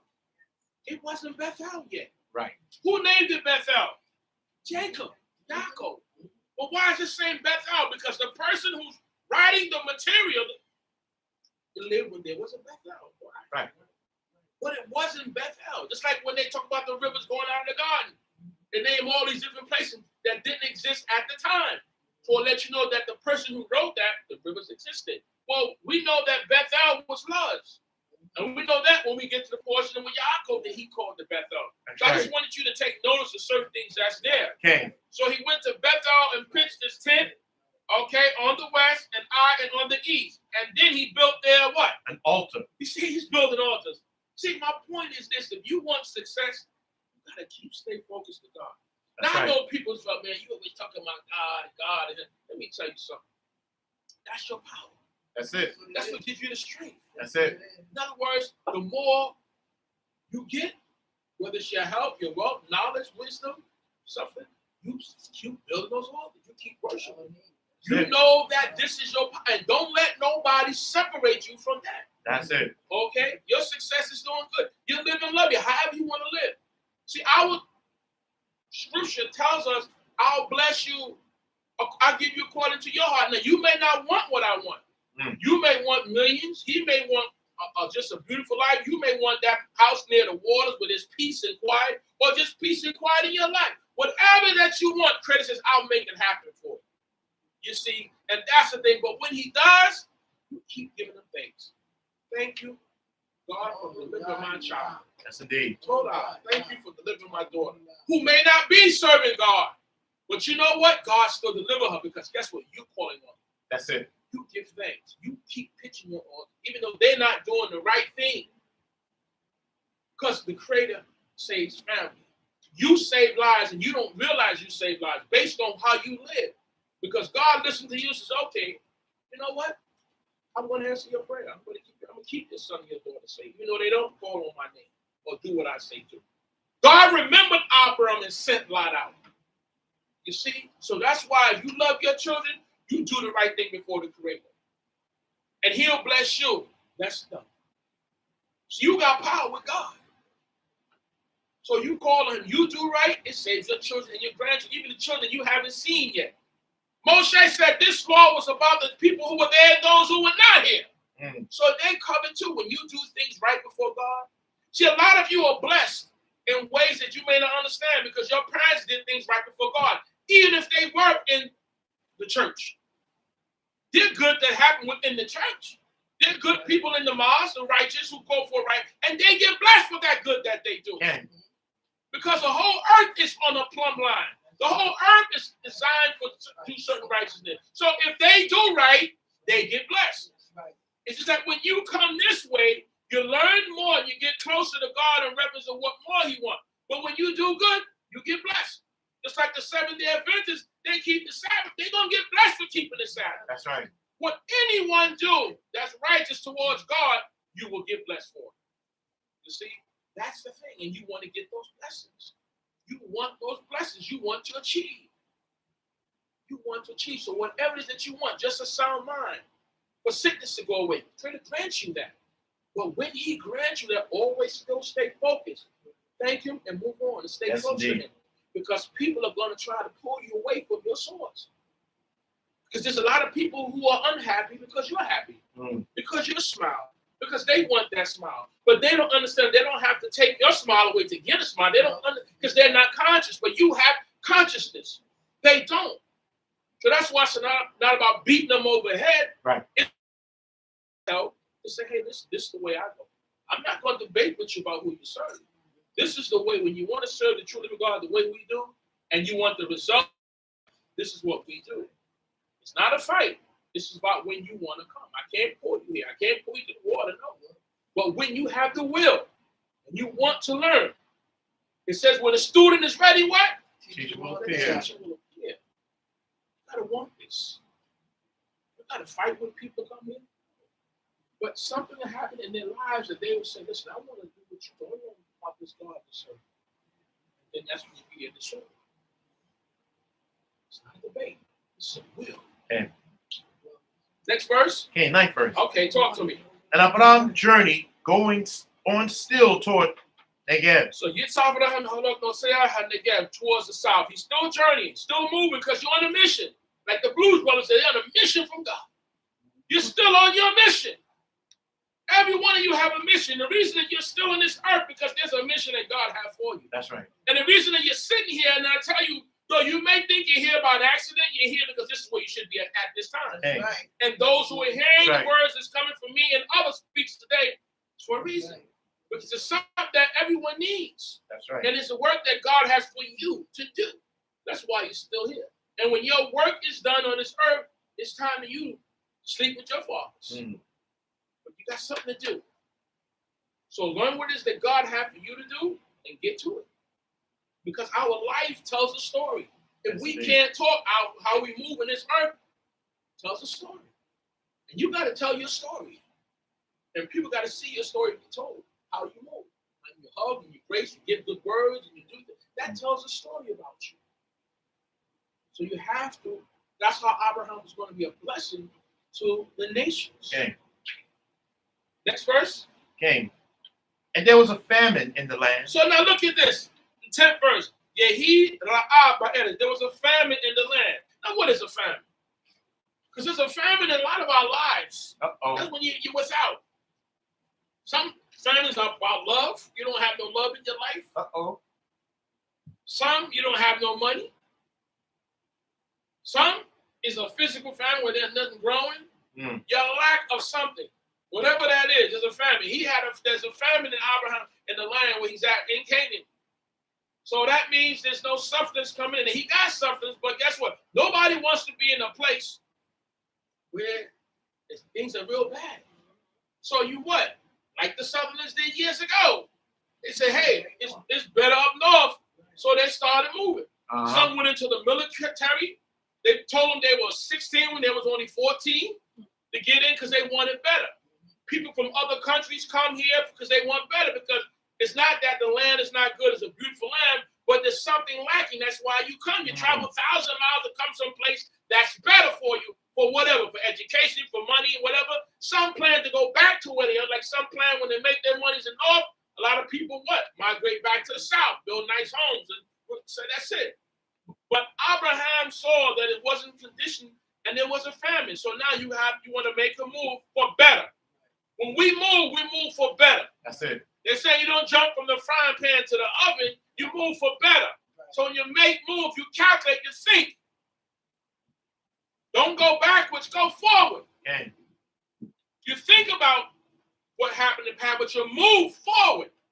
So there was a famine in the land, and Abraham descended where? He went down to Egypt, right, to sojourn there, for the famine was severe in the land. So he went in the Negev to the south to Mitzrayim, to dwell there, because the famine was kaved. Kaved is like saying rabat. It's a lot. It's severe. It was so bad economically. So when it's bad economically and financially, people start making moves. If it's crime is bad, things happen, they start making moves to a better way of life. Even if it's just temporary. But here's the thing that we have to understand.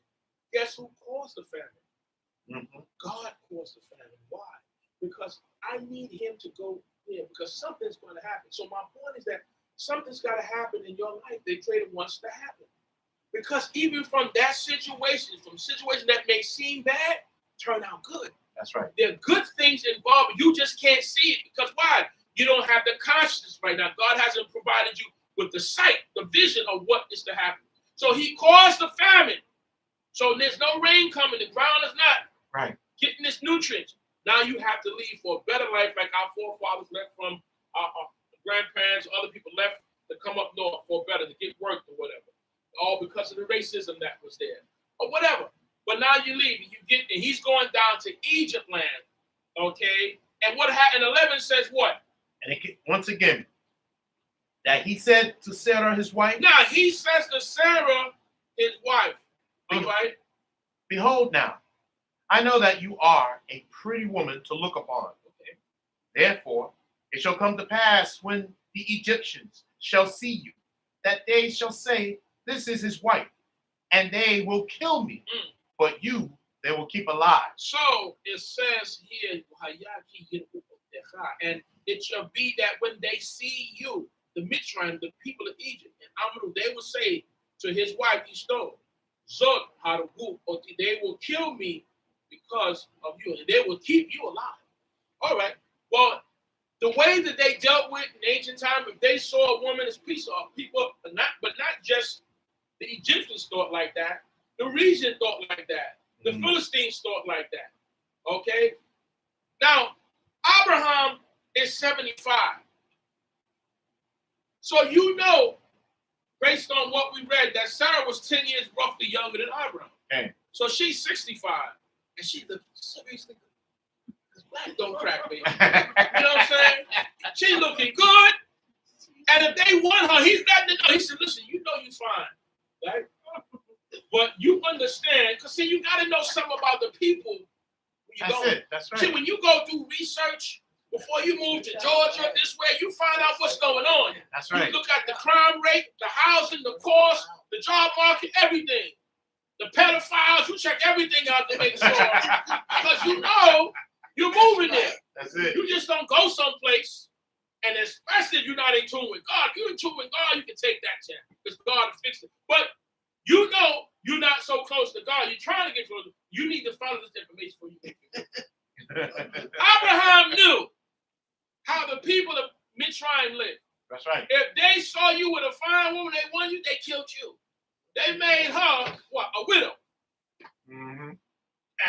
to be, I don't want to be dead for them to get you. So, all right, this is what we're gonna make this deal. That's it. We're gonna be partners in this so-called crime. All right, this is Sarah.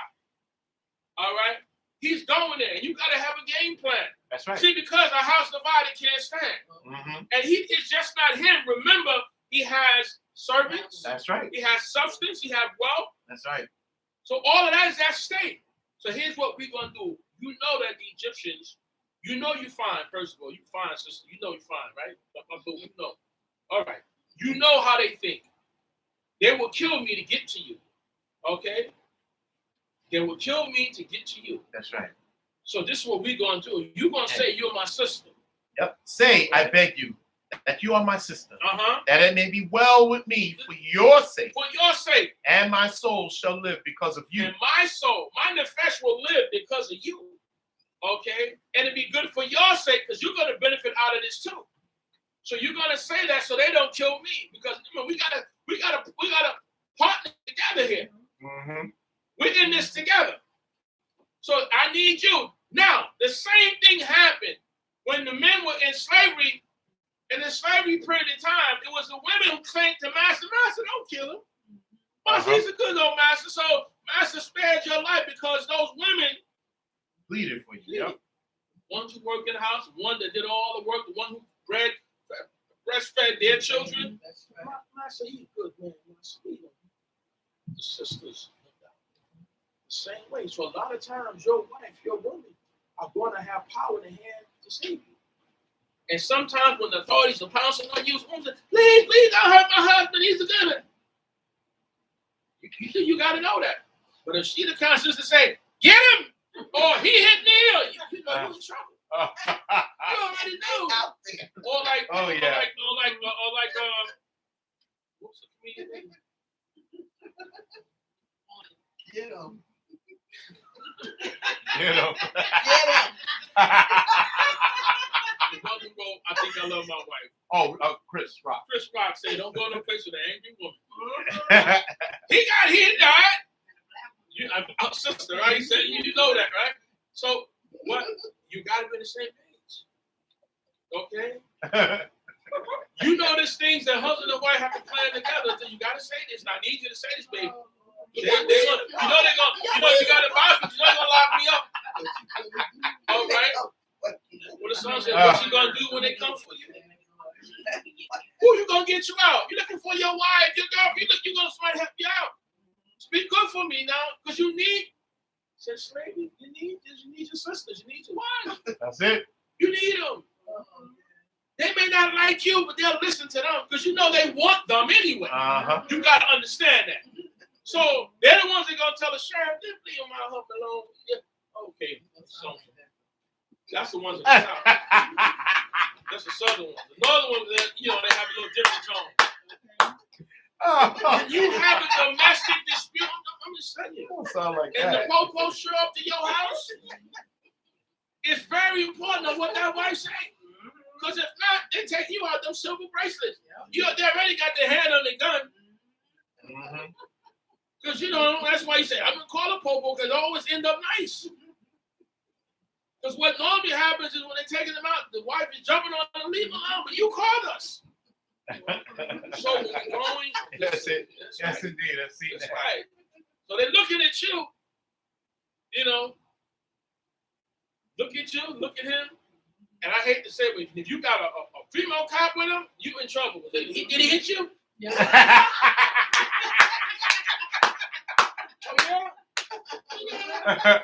Oh, yeah? She All right. ain't dead. You gotta get locked up faster, messing with you. Okay. I'm telling you the truth. I give you wisdom. So it's all in the hands. A lot of times it's in the hands of the creator, first of all, and then on how the sisters respond to when the authorities get disputed. A lot of times you don't even call authorities. The neighbors call. In my neighborhood, they call a drop. They on the phone for, listen, a little drop. They hear the baby crying. We're doing that here. The cop showed up at the house. We're doing the baby here. Baby from the here does he crying. So, of course, now that calls them look around. How many people y'all got in this house here? They coming through all doors. There's a lot of them. We have a big family, okay? But they coming. So it's not just you who call. People call. That's But right. it's very important on what that wife say. They may hear the man say something. They want to hear what the wife is saying. She did. And she's the one, even in a stop, a car stop, sometimes you let her talk. Okay, look at her, look at you, look at her. That's, I'm telling you. So that's wisdom.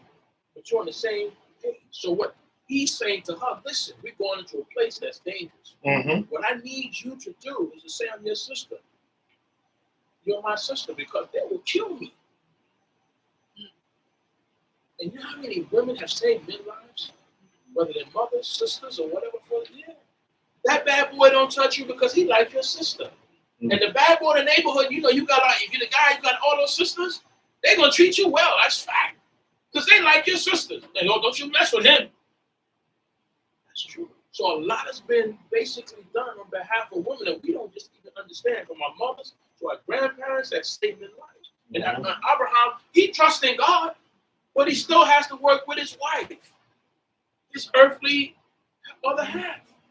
And this is what he said to her. Now, what happens after this once he says that? 14 verse. 14 says what? And it came to pass that when Abraham came to Egypt, the Egyptians saw the woman, that she was very pretty. Oh, so just as Abraham says, you got to know this game plan and work it out before you get together. One thing I know about marriage, you got to be on the same page. If you say something to the authorities, and I'm not just talking about the police, whatever, she along with you. You're in agreement, okay, yeah. Courts, whatever, yeah. Okay, you go to school, whatever, they're on the same page. Because you talk about this. You say, okay, this is what we got to do. We got to go here, whatever. If we should separate, this is what we're going to do. And sometimes you got to know all these things. Uh-huh. You're together. That's why a house divided. You're on the same page. You don't think Mother got it and was done down with God, even though she went hunt? That's right. You don't think, why you think they went to the makeover that made over all those people money? What's his name? Madoff? And he made off with all their money? Yeah, yep. But all right. He made off. Well, Mrs. Madoff. Mrs. Madoff was they investigated because we all right. Investigate the wife. All right. See, what did he tell you? Check her out. Because usually, like Kaiwa and Adam, partners in crime, Adam and Eve, right? Yeah, okay. She gave it to him, he did eat. If he didn't eat, it's one thing, but that's what, you know, you're accessory to the crime. So you ate, you knew of it, you ate of it with Adam and Eve. So that's why. Mm-hmm. So in this, he saw they were there and they did say she was beautiful at 65 and 70. Mm-hmm. And what they said, continue on, brother. And the princess of Pharaoh also saw her and praised her to Pharaoh. So Yahalu, they praised her to Pharaoh that she's so fine. Pharaoh needed to have her. They praised her to Pharaoh. Okay. And Haisha bait Pharaoh. Go ahead, brother. And the woman was taken to Pharaoh's palace. Okay, so just as Abraham says, you got to know when you go how the people think. You move into whatever state, whatever county, you better know how they think, how they get down. Because like I always tell people, when you leave New York, you better know, because it's not New York. They don't do things the same.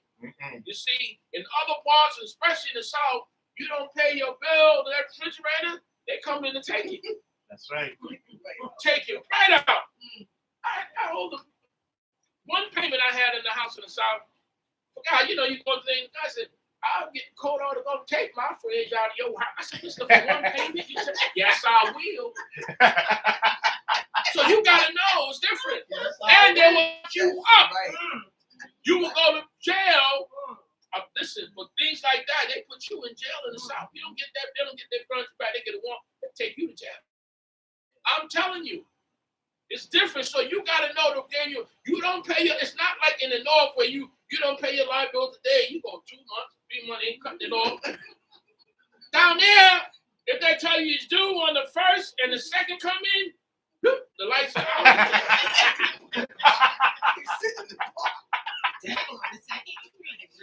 Especially now with the new system they got where they turn the lights off and them spoiled. Like, especially, I tell you, get spoiled in New York. They say, y'all from the North up there, huh? Y'all got spoiled. Gotta remember, it's Commonwealth. It works different. Ain't no get no order to show cause, paying your rent. You go back to court, days a week, you out. Your stuff is sitting on it. They don't care what's wrong in the house, what's not getting done. A whole different world. Go outside to start your car, and the car don't start. And say, what's going on? My car won't start. Well, good. Call the dealer. Yeah, we turned it off. We didn't pay for it. That's right. It's a whole different world. So when you go down there, you got nothing. You the best kept state in New York. You're gonna get benefits. Well, I remember in South Carolina years ago, if you made more than $500 a month, you could not get no assistance. That's it. So you go down there, you got up here, you got this, you got that, you got this. You go down there, they start cutting you off because it's not like that. They don't have mint shovels in certain places. You got to understand where you're at and where you're going. It could work for you, but a lot of times work against you. So a lot of y'all better off because you know ain't no going down there talking about you're gonna have visitors in jail. Guess what? You're gonna be breaking them rocks. Ain't no luxury prison like you. It's a whole different system. Okay, you gotta know when you're going places how they live, what the rules and regulations are, and you be like, you can do it. No, you can't. Not down there. They don't care about that. Rights. You have no rights. The judge is the lawyer. His brother is the sheriff. Everybody's. I'm telling you how it is. He's a fireman, but I just see you. And the bellsman. So you know, and like they told me, good luck in fighting the system. You got to go to the guy who the judge is his brother. I'm just telling you how it is. It's out of this place you go. So you don't think you're going everything on, and you got to know. As long as you pay your bills, you're right. It's different. And all that mouth, you got to be quiet. You got to know when you got to have wisdom. Because they will lock you up if they find you. It's a different world. You got to understand that it's not New York, where you may get a leniency here. Different. Then they tell you, this is not New York. We put something on them. Right here, when they tell you, this ain't New York. We don't play with them down here. Whole different ball game. Yes, indeed. So my point is, Abraham knew how they live, how they get down, what they like, what they don't, in Mitzrayim. And I'm telling you today, when you leave New York and go other places, you better know about where you're going. That's it. Okay? Because what you think is right is different. Remember, it's different. Rules are different. Regulations are different. Okay? And you need to know that you'll learn. You know? A lot of stuff you will learn. Okay? That's how we learned when we went back and forth and see what you can and cannot do. When they say, the speed limit say 50, make sure you do 48. Don't do what for, because they may give you a ticket for driving too slow. You think that's joke, right? But it happens. Yes, indeed. Okay, know where you're at. Learn to say yes, ma'am. No, sir. Yes, officer. Okay, might help you out when you go places. Okay, may help. You need to learn that, but when you travel, you learn a whole lot. So now he's there. He asks his Isha to do this. So what happened? They took her in the Pharaoh house, and what? And he treated Abraham well for her sake. Remember what I said? When you got a brother, when a man has sisters, and people like those sisters, they want to get next to those sisters, so they'll use you as a brother. They're going to treat you well. Whether it's a bad boy or somebody with money. So it says here that, read that again, my brother. Came. And he treated Abraham well for her sake. For whose sake? For her sake. For her sake. So Abraham was treated well. Remember he said, well, on behalf of you, Sarah, this is on you. So your women have power. Your women can reach places that you can't reach. And I know that for I had issues with, I bought a car years ago, and the guy was giving me problems. And I had to call my wife. My wife made a call, and he was so nice. I was so mad. He didn't want to deal with it. Now, they was nice when they bought the car. But when I had problems with him, he didn't want to deal with me. I had to call on my wife and say, hey, this guy and the guy, he's supposed to listen to the other guy. I said, you know what? But she got it done. Yep, she got it done. As usual. And one day I go inside the store. This is a fact. I went inside the store I saw a nice velour warm suit back in the day. Yeah. Guy said this costs 100 and something. I said, what?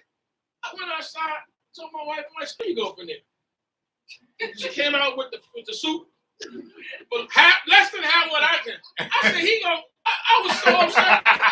But there are things that women can do that men can't. I'm like, wife, go to work.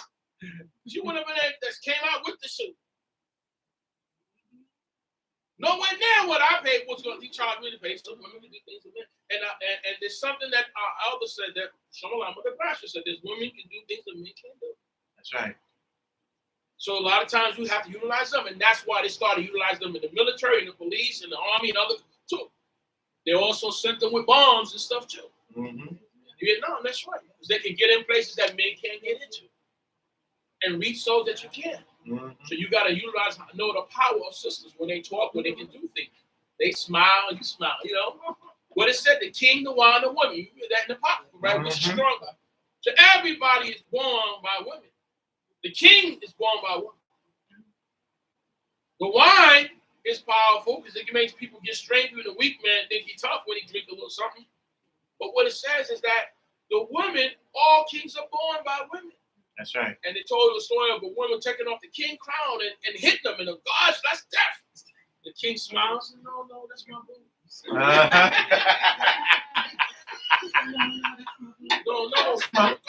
You can't take off the king crown and hit the king. That's the death penalty. But she's a woman. She can get away with it. Esther wasn't supposed to be in there to go see the king. You know what the penalty for that, unannounced, right? But she did it. She's a woman and he loves her. Uh-huh. So the things and the areas that women can go to that men can't. So you can't be afraid to say, okay, go in there. Do you know that women are some of the greatest assassins? Uh-huh. And places use them? That's right. They can get into places that others won't go. That's the truth. Actually, So now Abraham is treated well. Hativ ba'avura he lo zone. But now here's the deal. He left with substance. okay. He had sheep. Now he got blessed even more. So now because he's there with Sarah, remember what I said? You got to take lemons and make lemonade.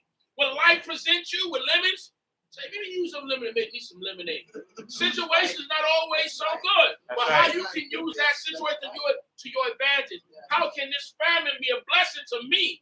Well, now that he's down there in Mitzrayim in a situation where he had to tell his wife to say he's his sister, now she got taken in Pharaoh's home, and now Abraham get blessed. Uh-huh. Okay, so now he gets what? Sheep? He had sheep Zone. and oxen Bakar. and male asses and men servants and maid servants and female asses and camels. All this stuff he got. Because she my sister. And you like my sister, so you got to take care of me. He's using his connects. But that's what the scripture says. But guess what? Deeper than that, you're not man. Like this God plan. That's right. See, my point is that they say God deals in mysterious ways.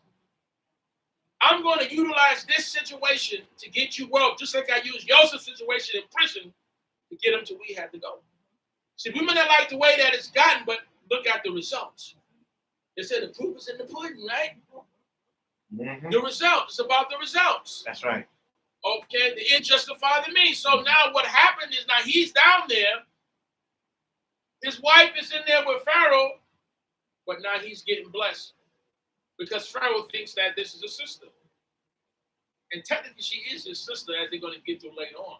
But my point is, what I'm telling you is God can take any situation and flip it and utilize it to make more money. So don't think all situations you're going to go through are bad. Right. That's what I'm trying to say to you. Right. That's why you stay prayed up, you stay with God, because he's going to make it work. You're not looking at it like that. Right. But now, because of this, Abraham has now cattle, sheep, donkeys, slaves, more servants, maid servants, female horses, and everything he has even more. But now, here's what happened. The next verse says what? 17, brother. Okay. And Jehovah plagued Pharaoh. Yenaga Yehovah et Paro. And his house. With great plagues because of Sarai, Abraham's wife.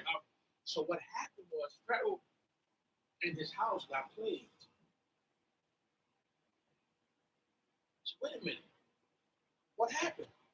Well, God punished Pharaoh, plagued them and his house for plagues. To indicate what kind of plagues. Some believe that it was something that they couldn't have children. But you know it's something different. Because Pharaoh knows because what? This didn't happen until I took her in. Now, in ancient times, when men took women in as wives, they didn't go sleep with those women. I just want you to understand that. It's a process just like in the time of Esther. Esther had to purify for almost a whole year. Okay. What's the same process normally amongst the Egyptians? It took a while. So let's say he took her in as one of his wives, but she has to go through a purification process and all this. But what happens is, in the process, though Abraham was given all these things, God plagued Pharaoh and his house. Okay? So what happens in this way of life, I think it's hard for people to understand. God can send people for you to beat you up. And then he beats them up. So you be trying to figure out, wait a minute, God sent them to me, but then he beat them. Yeah, that's what happens. That's right. I'm going to beat you. Go get him, and I'm going to beat you. I sent them to get you, but I'm going to beat you. That's what happens. So now Pharaoh gets plagued, and the house gets plagued. What happens, brother? And Pharaoh called Abraham and said, he called Abraham. Yiklab Paro ale Abraham. And more, what he say? What is this that you have done to me? Why did you not tell me that she was your wife? Now, how did Abraham know that? How did Pharaoh know? Did he talk to Sarah? Did his magician say something? Well, he knew. Well, he talked to his advisors or what? He found out that this woman is his wife. You didn't tell me that. You didn't tell me this woman. Because what? He got plagues. And everyone knows that in life, when you're in tune with certain things, when this person came in life, I was doing okay, but now I'm not.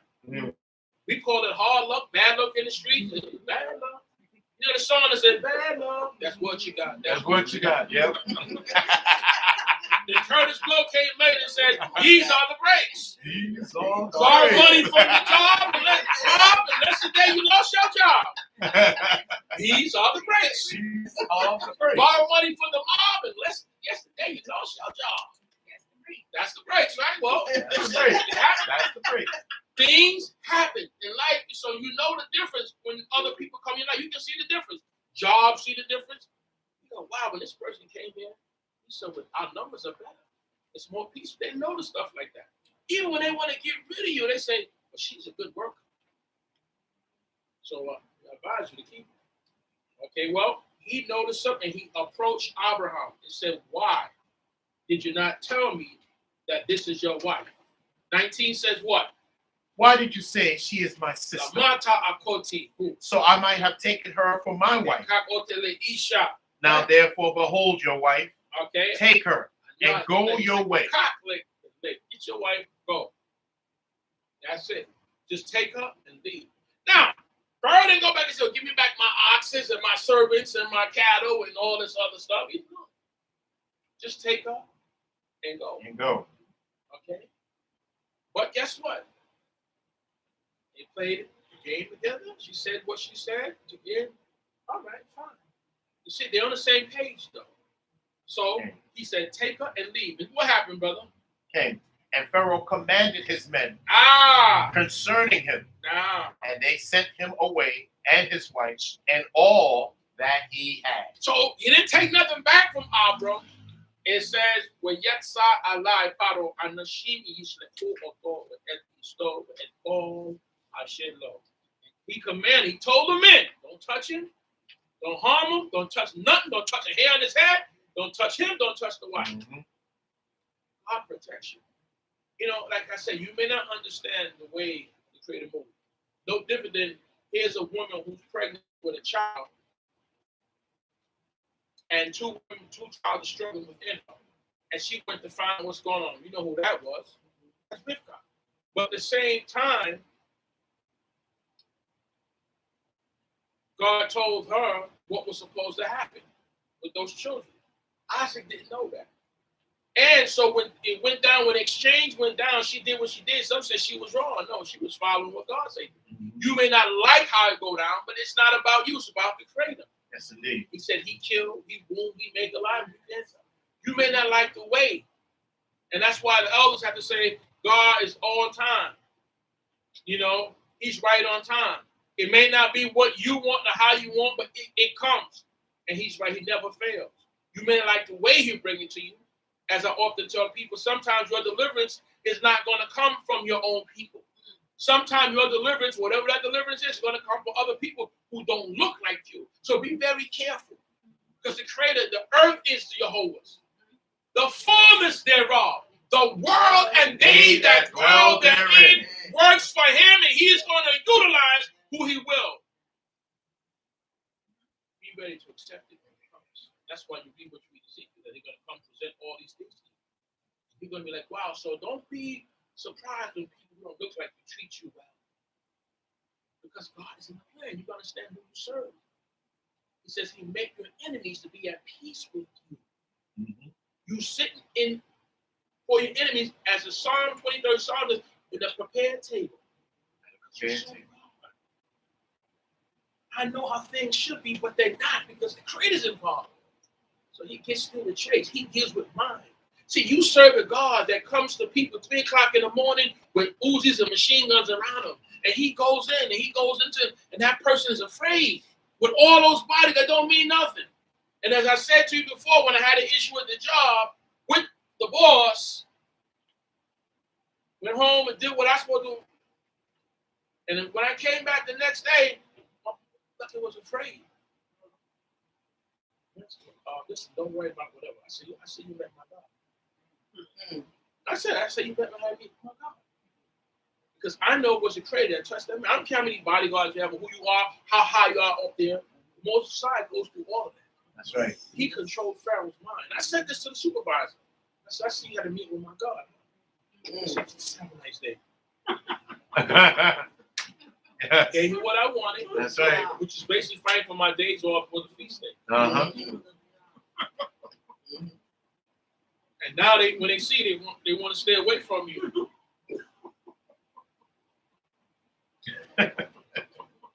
So God is powerful. And somebody said to me, I had an issue one day on the job, even before I was leaving. I had an issue. People said, Prince, what happened? I said, that guy had an argument, man. He got sick, man. He was throwing up all over. What you do to him, man? They calling you something at the job. I said, I didn't do nothing. That's the prayer work. I'm serious. Yes. I'm serious. You serve God. He start working things for you. That's why I say, don't be surprised when it start happening. It just turn things around. It's like unbelievable. That's right. You got a brain tumor. You go back, and they tell you they don't see nothing. That's right. That's Princess Ema. That's what I'm trying to know you. She said, I said, no, they didn't make a mistake, Ema. The tumor was there. They saw it. They had a picture of it. And when you went back, it wasn't there. Doctor trying to look at it. Well, this is credit to care. Because we serve a God that's possible. So this bomb in Gilead. You understand? When he clears you, I don't care what no doctor say. Yeah. You cleared. Until you got a year to live, you live 50 years after. So what happened? This guy said, no, that's not going to happen. He has the power. So before you go to the Rofi and the doctors, you pray to your Creator. Okay? Before you go to a job, you talk to God and you get there. And there may be more people qualified you to get the job, but you get it because God said, I am my servant. You get it. Everybody took the test. Many are called, but few are chosen. The world was made for many, but only few going to survive. You on board the Creator, you in. As Les Brown said, that sperm was just made to save you. That person was created in this world, hit that egg to help you do what you do. And we know that because in Deuteronomy it says that when God created the world, he did it according to Israel. That means way back in the beginning when he was doing all this stuff, he considered Israel. That's it.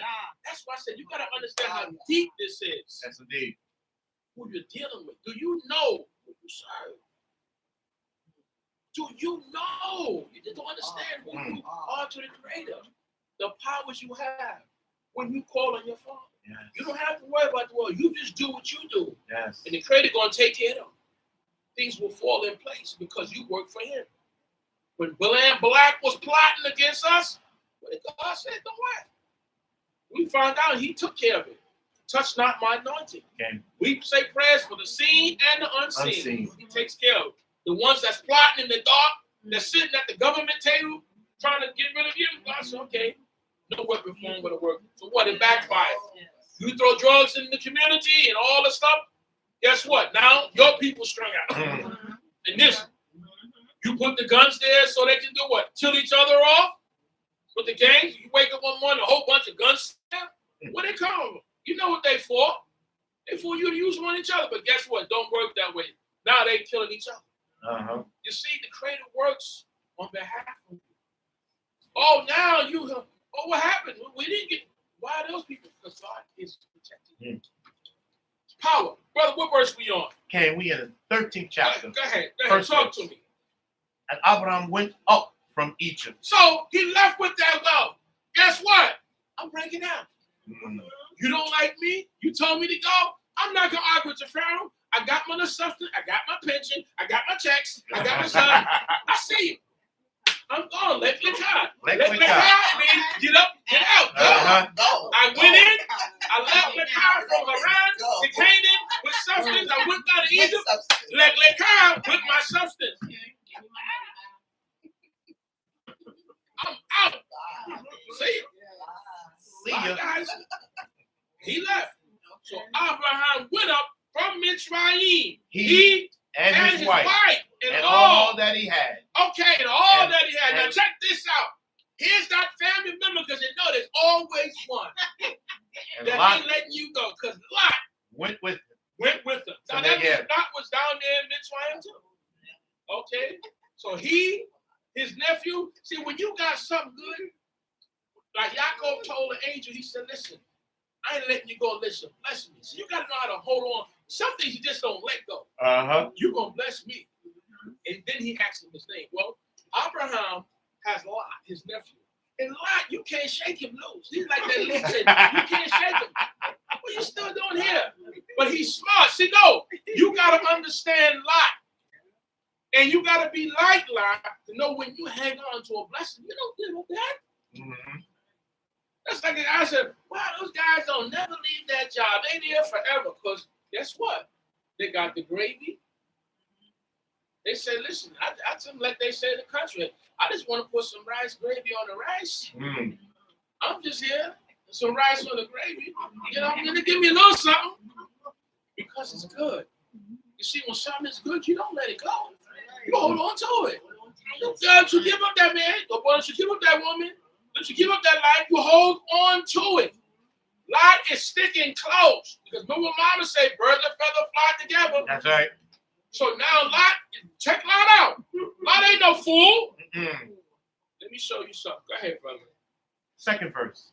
And Abraham was very rich in cattle. Wait a minute. And silver. He was bad. Now he's made all. You see, you leave from one status to another. Abraham is an LLC. He is a corporation. He's a business. He's a man of God. He started out with some substance, went into and he had more. Yep. Very rich in cattle. He made an agreement with his wife. And said, hey, look, you go down here without substance, you know what this takes, right? Because you know how they get down, you know what they doing, and she did it. Came out with more substance because he's blessed by God. Okay? See how it works together when you stay on board. Right? And in Marley, I always use Hillary and Bill Clinton. You know, I say, well, listen, Clinton may have gotten in this situation, but Hillary said, hey, look, all right, you go to the book, stand by your man. Listen on that. Now look at me, I'm going to run for president. Come back, yeah? Listen, you know how much the Clintons work today? Did they divorce? Nope. Come on. That lady's no fool. Okay? See, in their world, it's different. They say, oh, I'm doing that. People say, get rid of him. Get rid of him. No, that's the goal. That's the goose that laid there. That's it.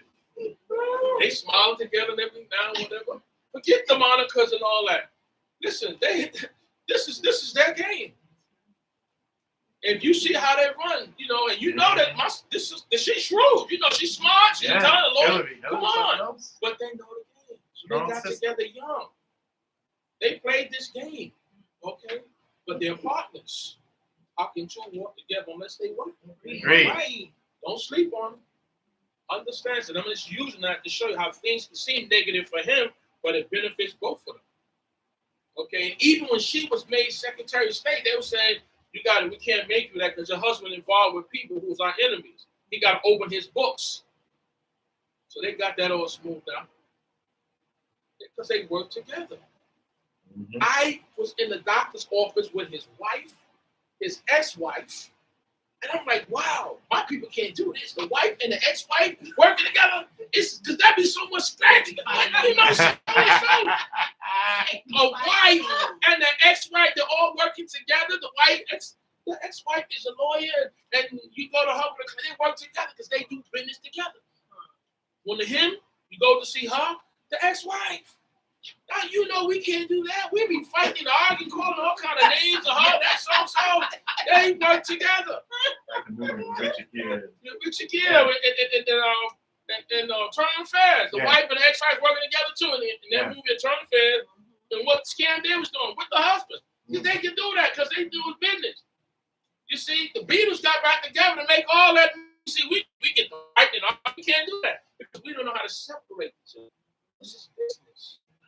So we got to come together to do this and then whatever. Play like we like each other. Okay, to get that. That's what they do. They can do that. They get together. They don't think they like it, but they do that to make the substance and then they fall back. Oh, they do that. Yep. So we got to learn. It's very deep. So now he's very wealthy. And what it says with verse 1, he kaved me'od. Can you use the term kaved me'od? He was kaved, but now he's kaved me'od. You know, so now was later on, God had to change his name to match up with his wealth. You know, give him that extra blessing. But now he's blessed. He said he's very rare in cattle, in silver, and in gold. So what now? All right, now look at this. He's very wealthy in cattle, silver, and gold. Look at the commodities, which means any economy, he's okay. Because even if your paper money fails, he has cattle. Everybody needs to eat. He has gold. Yes. Always a commodity wherever you go. And he has silver. And he has food. He covers all three categories, no matter what happens. So now you understand what I say. You got to extract your information from Torah, cattle, silver, and gold. You got land, you plant your own food. Whatever happens, you're going to be okay. Because you got something to work with. In any system, you got something to fall back on. This is the information that's in your scriptures. Okay? Paper money is beautiful. Silver and gold, hey, you always stack up. And I'm not talking about the gold that you leave in their possession. And they give you a certificate and say, because when it all closes, you think they're going to give you something? No. It's like in the bank. When the bank collapses or fails and everybody run into the bank, you go, even at times now, you go to the ATM machines and everybody's in there. They said, because remember, they talked about a digital economy, but that's what you on. You ain't on encrypt. They could never give everybody their paper money that's in there. They don't have it. You go for, I need 10 grand. They say, if you coming in here, you want that kind of money, you got to let us know in advance. And by the time you know, they don't let the government know you're taking this money out too. They don't have the kind of funds to say paper to give everyone their money. Everybody wanting it tomorrow. You can't get it. You see? And that piece of paper that say you got gold, well, guess whose possession is it? Just like the money in the banks. So Grandpa always had the shoebox. Boy, you playing under the house. You got my money under there back in the southern days. But the wisdom today, you have your coins, your stocks, different things. You have your silver and your gold when you can get to it. And you can say, hey, get me on my friend on that boat. Okay, here's this silver coin. Here's this coin. Not that you got to wait for them to send it to you. Or okay. They locked down too. So what we saw with the scriptures, our forefathers were smart. Yes, indeed. And guess who gave that to them? The Most High. You got the cattle, you got the silver, and you got your gold. You got your land. You working. And most of all, you got the And what else, brother? Go ahead, talk to me. Came, third verse. Third verse. And he went on his journey Right. from Negev to Bethel, To Bethel, to the place where his tent had been at the beginning. So he went back to where his place was at again. Between Bethel and Kai. Huh? To the place of the altar, Okay. which he had made there at the first. And then what, brother? And there Abraham called on the name of Jehovah. And then he, listen, I just got blessed with millions again. Do you understand my message? However you move is God bless you. Now he's Kabed man. Oh, he's so very wealthy. He go back to where he was. He gonna bless now. It works for you. Use it. We have a saying, if it's not broke, don't fix it. He was blessed. He came out of a situation with more wealth than he had, and he moved on. But guess what? I gotta stop and give thanks to God. Yes, indeed. That's what you do. Yes, indeed. When credit brings you out of a situation, get you you give thanks. You don't get arrogant. You get humble. Thank you, totally.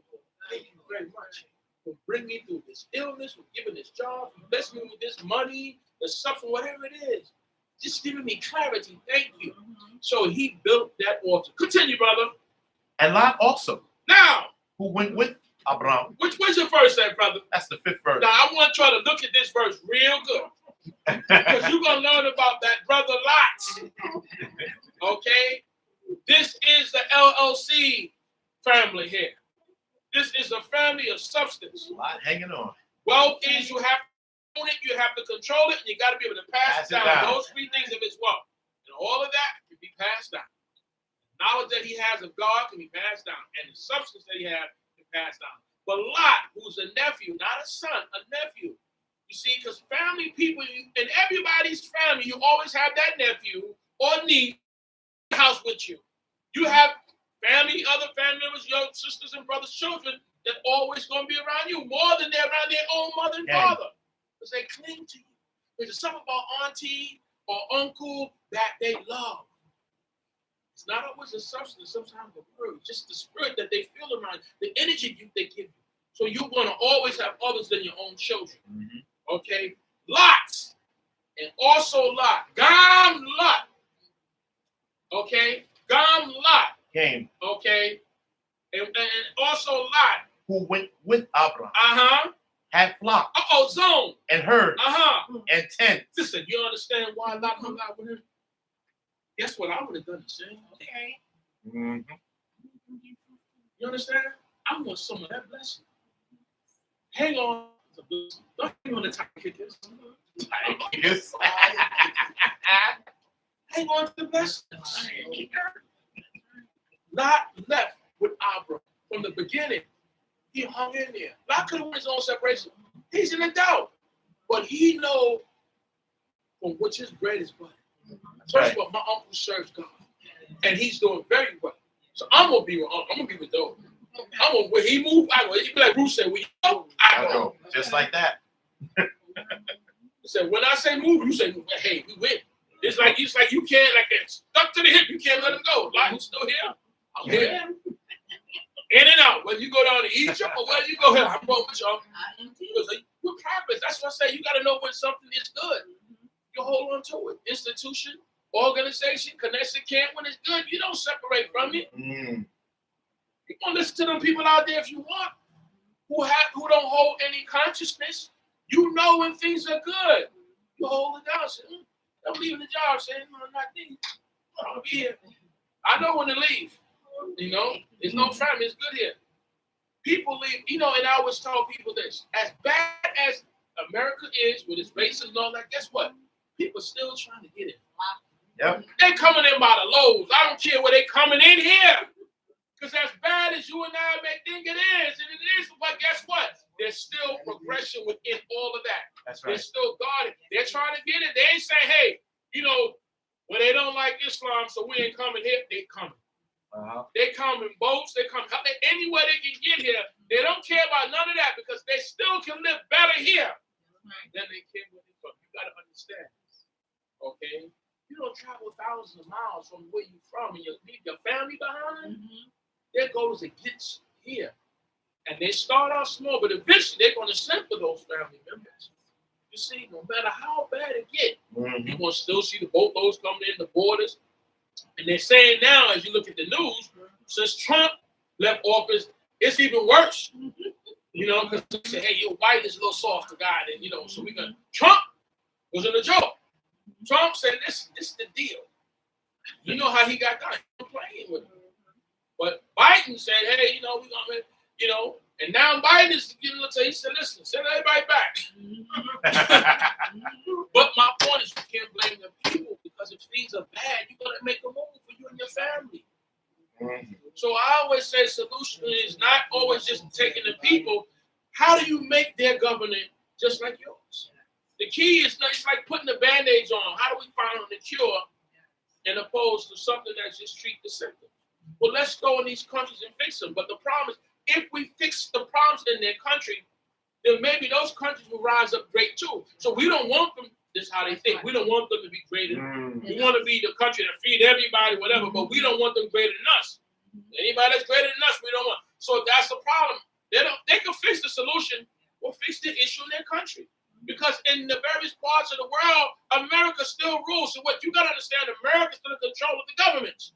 Who sit there, who get out, whether he's assassinated or not, America's going to be in control. All right, because it has to favor America. But my point is, they can fix those governments so the people don't have to come over. They can do that. They fixed governments before. You think people get in office accidental? They control, listen, around the world. That's true. That's politics.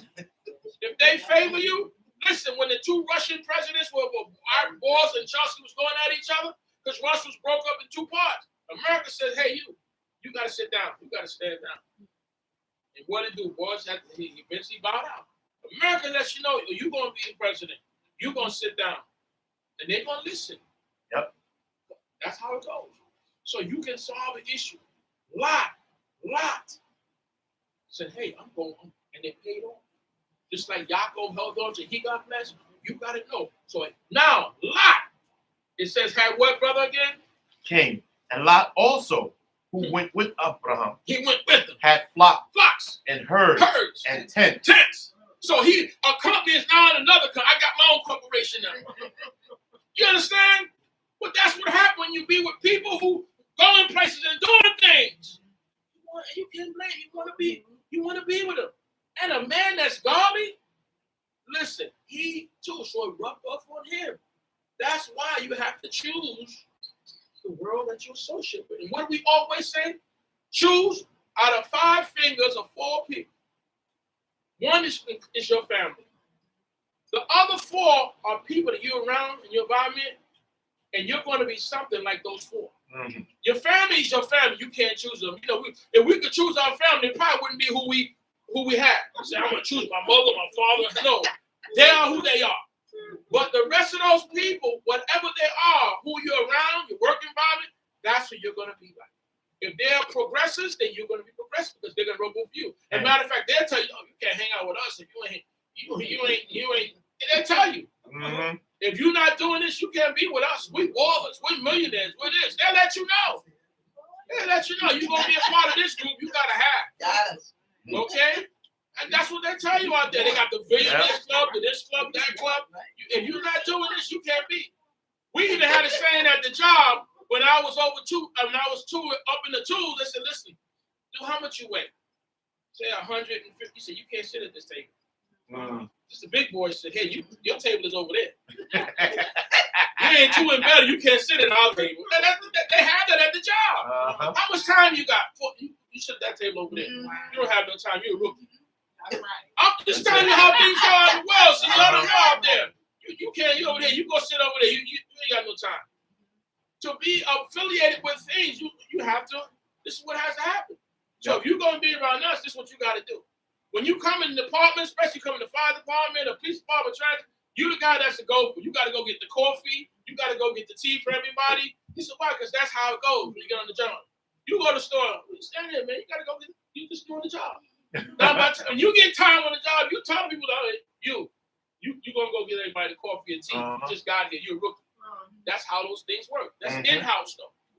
So if you're gonna be with Uncle Abraham, you got the word of God. You know you're following God's law. Now you got some substance. He had who went with him. That's why those words are very important. Lot who went with him. You see, Who are you going with, brothers and sisters? That's what I'm asking you. Now, see, read that one more time, brother. Cain, 5th verse of chapter 13 of the book of Genesis. And Lot also, who went with Abraham. So who are you going with? But who are you hanging out with? Who's in your ear? Who you spending time with? Are you spending time with the wise, as you read about Mishlei or knowledge or somebody who's going places? So as I said, what 4 fingers are you playing with that can make a difference in your life? Okay, so Lot, who went with Abraham, God bless. And continue on, brother. Cain, with Abraham, had flocks and herds and tents. And tent. You know what tents mean? When you hear about Ohalim tents, houses, companies, businesses, houses, tents. You read about people had tents. Okay, that's a blessing. I mean, he had his full extension because he's with Abraham. But God said, Abraham, whoever you're around, man, you're going to be blessed. It's going to rub off. So it's rubbing off those who are next to it. So Lot, he had. But now continue. Okay, 6th verse. 6th verse. And the land was not able to bear them. So now, lo nasa otam ha'eretz, go ahead, that they might live together. la shevet yakdai, For their possessions were great, ki haya de kusham, so that they could not live la together. lo yakalo la shevet yakdai. So here's the deal. They had so much wealth, and they couldn't live together because they have substance. And they have a lot of substance. But remember, the earth is the Lord and the fullness thereof. The world is those who dwell therein. Now, this going to have something going to happen here, but God is going to cause this to happen. There's a reason. They wealthy, but it's too much for them to dwell together. You have your corp. Now he has his corporation, his businesses within yours, but he's under your umbrella. Look what happens. Go ahead, brother. 7th verse. And there was strife between the herdsmen of Abraham's cattle, and the herdsmen of Lot's cattle. So Lot had his own entity. See, he obtained wealth through his uncle, but that now wealth leads into his own entity because now, and there was a quarrel, Yehiri, bang, between Re'eh, the herdsman, and the livestock, Mikne Abraham, and Ubang Re'eh, Mikne Lot. So Lot had his own herdman now, control his wealth. So you got 2 companies. And what happened when 2 companies get so big? What happened? They split. They split. That's why it's bringing that up. They couldn't dwell together. Salino and Barnes, what they call now? What do they call now? Barnes. Why do you think they only bonds? Because they got their own companies now. They own advertise separately now. They done made so much money. They say, hey, you go your way, I'll go mine. So you sit down Salino firm. You didn't Salino and Bond. Now no more Salino. It's just Bonds. And then Salino have his. That's right. No, they made so much money. Then they said, oh, we're going to do our own thing now. We done made so much money. Even with groups. By the time they split up, singles, they're making their own. They said, that's it. So now look what happens here. That the herdmen are quarreling. Not the owners. Now, what does that remind you of? The well-kept slaves. Huh? Employees. Remember, I used to always be saying, even on the job, that people think that they own a bus. It's not your bus. That's the company's bus. As Malcolm said, our plant. It's not our plant. They don't let you near the plant. Well, our plant. Well, we have to say our bus. My manager, when I was working youngest in the store, says, out my store. The store don't belong to you. It belongs to the company. But that's how they teach you. That you would take in the company as it's your own. They want you to give your best. And you should always work your best. You always work your best. You give your best. But the point is the mentality. In other words, the workers are arguing over something that don't belong to them. Okay. Lot herdsmen is fighting with Abraham herdmen. It's not the owners fighting. The companies are owners that fight. It's the workers who are arguing. The workers don't own it, but they're the ones starting to argue. That's what I'm saying. The same way people do today. They don't own the company, but you may think they act like they own it. You don't own this. You ain't pay my fare. But that's not your bus. Well, you act, but they act like it. Well, they do that with everything. We get involved because we get into something, we into it. It don't matter, this ain't your store. Come here, you store, give me that. It's not yours. Mm-hmm. You see, and the herdmen are now quarreling with each other, not the owners. So that should show you what people, these are folks too.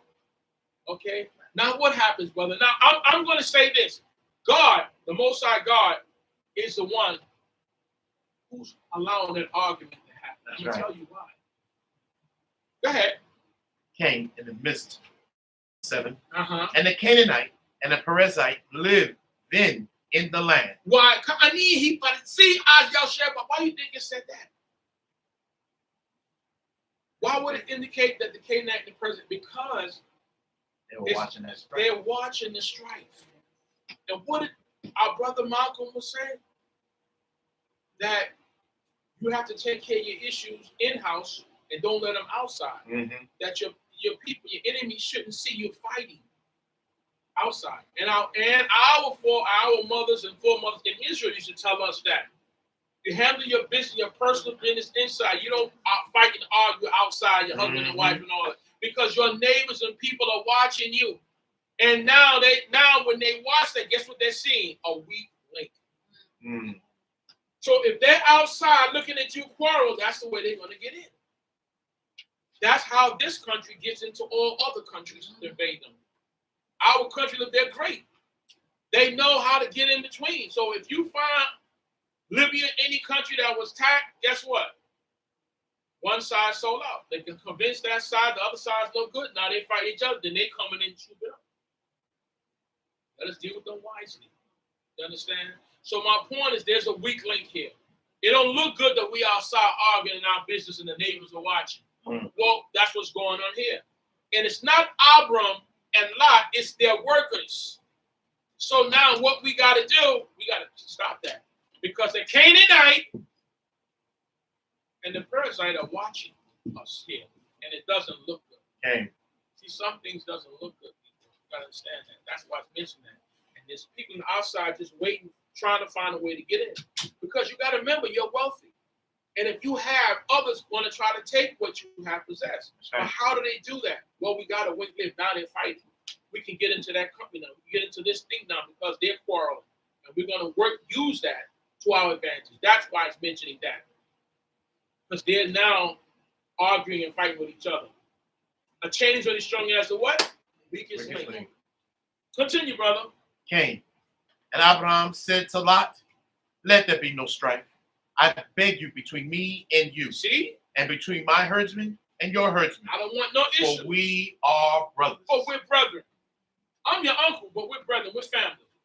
I don't want no issue between your herdmen and my herdmen or me and you. Because it's going to lead to that. It's going to lead eventually to that. Because we got an issue here. And it's not us as the issue. Sometimes it's people who are working for you as the issue. I'm telling you how it goes in real life today in companies. Mm-hmm. So let's get rid of the issue. Let's solve this because it's going to affect you, my relationship with you, and our businesses are going to be affected. So we have to fix this now. Because now they're both, I'll say billionaires, but we have an issue. Mm-hmm. And we're family. Beyond all this wealth, we are mishpachah. We're still family. So let's not let this come between us. Because you notice what happens in life. There's no arguments before. Mm. When we had a little something. Check this out. When they had a little something, no arguments. But now that they have expanded, now they have issues. Why is that? Isn't that how life sometimes is now? When you didn't have nothing, you were okay. But all of a sudden now you get all this substance. Now you got some issues. Mm. Why? Why can't you work that out? But continue, brother. Okay, night first. Uh-huh. Is not the whole land before you? It's not the whole. Go ahead. Separate yourself, I beg you. Now, from me. Now, Ali. Go ahead. If you will take the left hand, then I will go to the right. I said, Mo and Mina. Or if you depart to the right hand, then I will go to the left. Im hayamin asmer ila. So in other words, I will give you. I'm your uncle. I actually, he could pull rank, Abraham, but he said, listen, I'll tell you what, nephew, we got to separate now.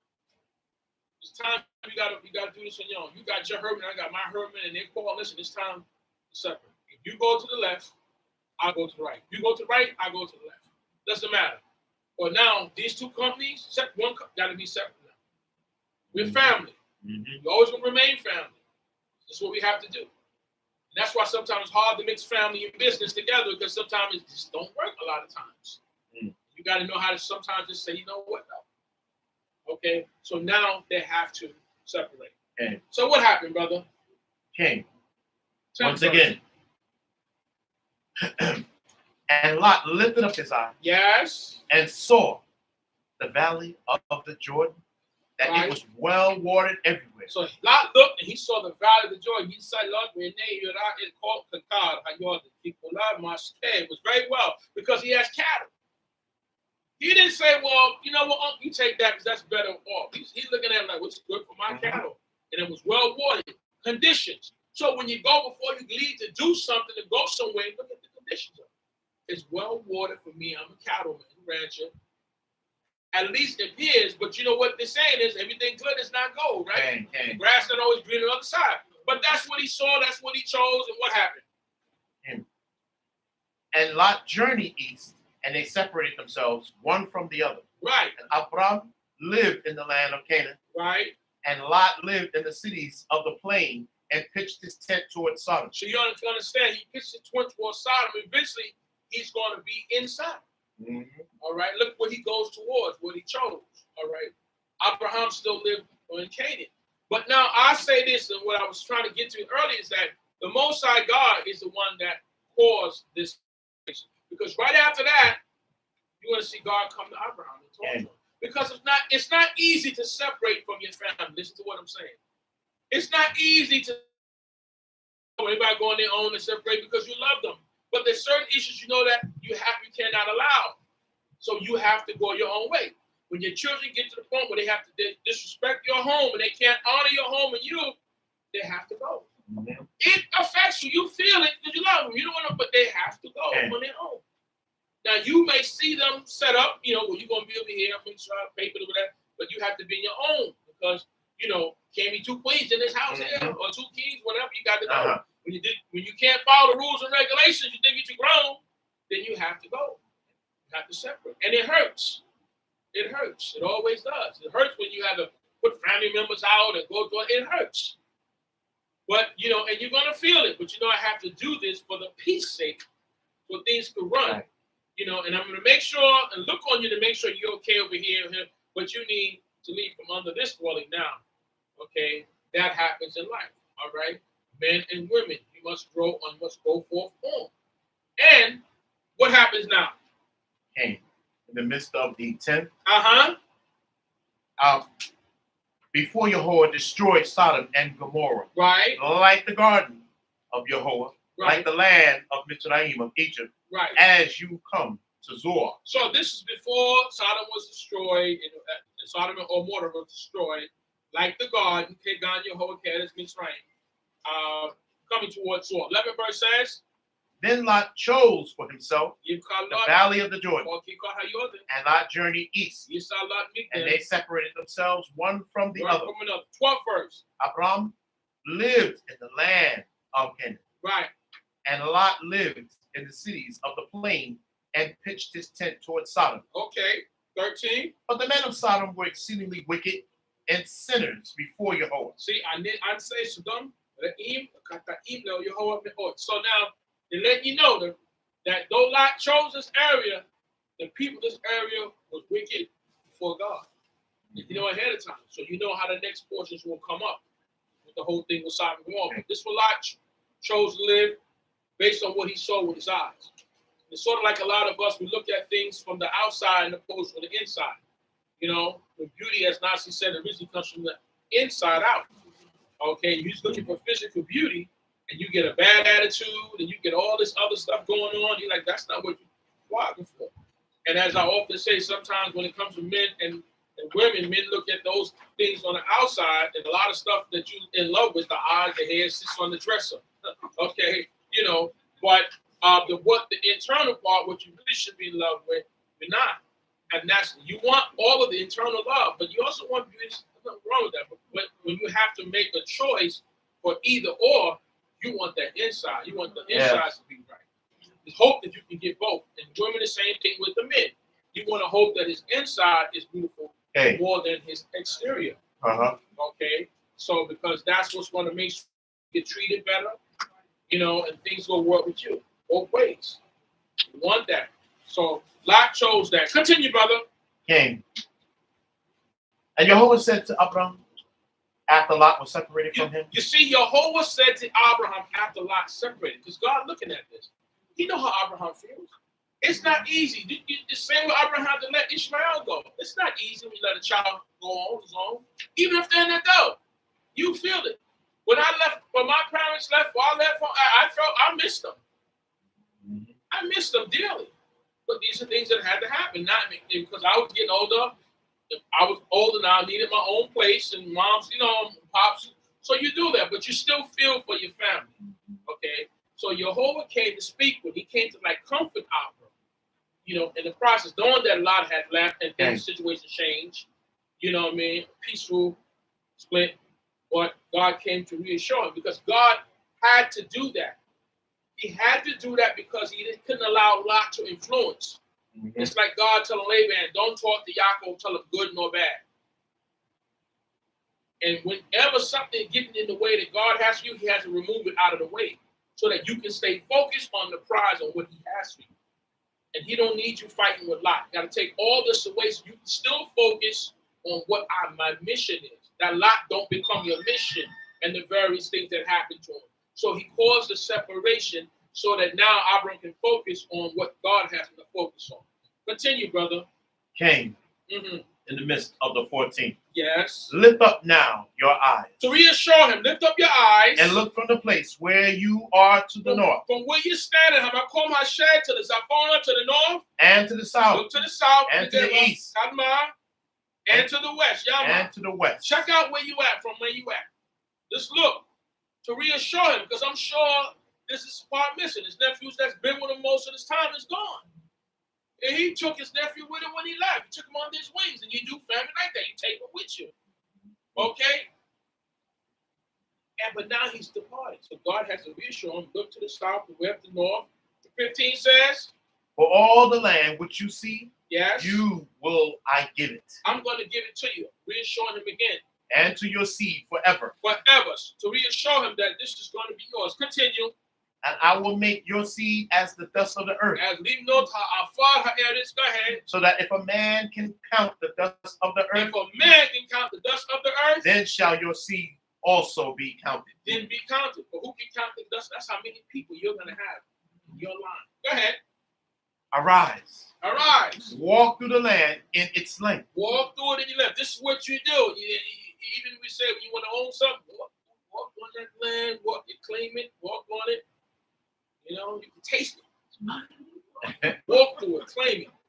And it says what? In its length and in its breadth. In its length and in its breadth. Go ahead. For I will give it to you. I'm going to give it to you. Then Abram removed his tent. Right. And came and lived in the plain of Mamre. Which is in Hebron. And built there an altar to Jehovah. Right. See, you still constantly build your altar to God. You still serve the Creator no matter what happens, whether it may seem good or bad. But in this thing, you always rely on the Creator. That's why we call on God. Talk to the Creator. 14th chapter. 14th chapter. And it came to pass in the days of Amraphel, king of Shinar. Right. Arak, king of Elasar. Go ahead. Chedorlaomer, king of Elam. Go ahead. And Tidal, king of nations. These made war with Bera, king of Sodom. Right. And with Parashat, king of Gomorrah. Shanab, king of Admah. Right. And Shememba, king of Zeboim. All right. And the king of Bela, which is Zoar. So 4 kings against 5 kings. They made war. War's always been existing. No common. All right. And the king of Sodom and the king of Gomorrah, they were all team. Because when you in this world, you have allies. from back then. You always have allies. You don't fight alone. You don't go nowhere alone. You always have friends. Even when you're in Israel, you have friends outside of Israel. You always keep contacts and affiliates and associates, okay?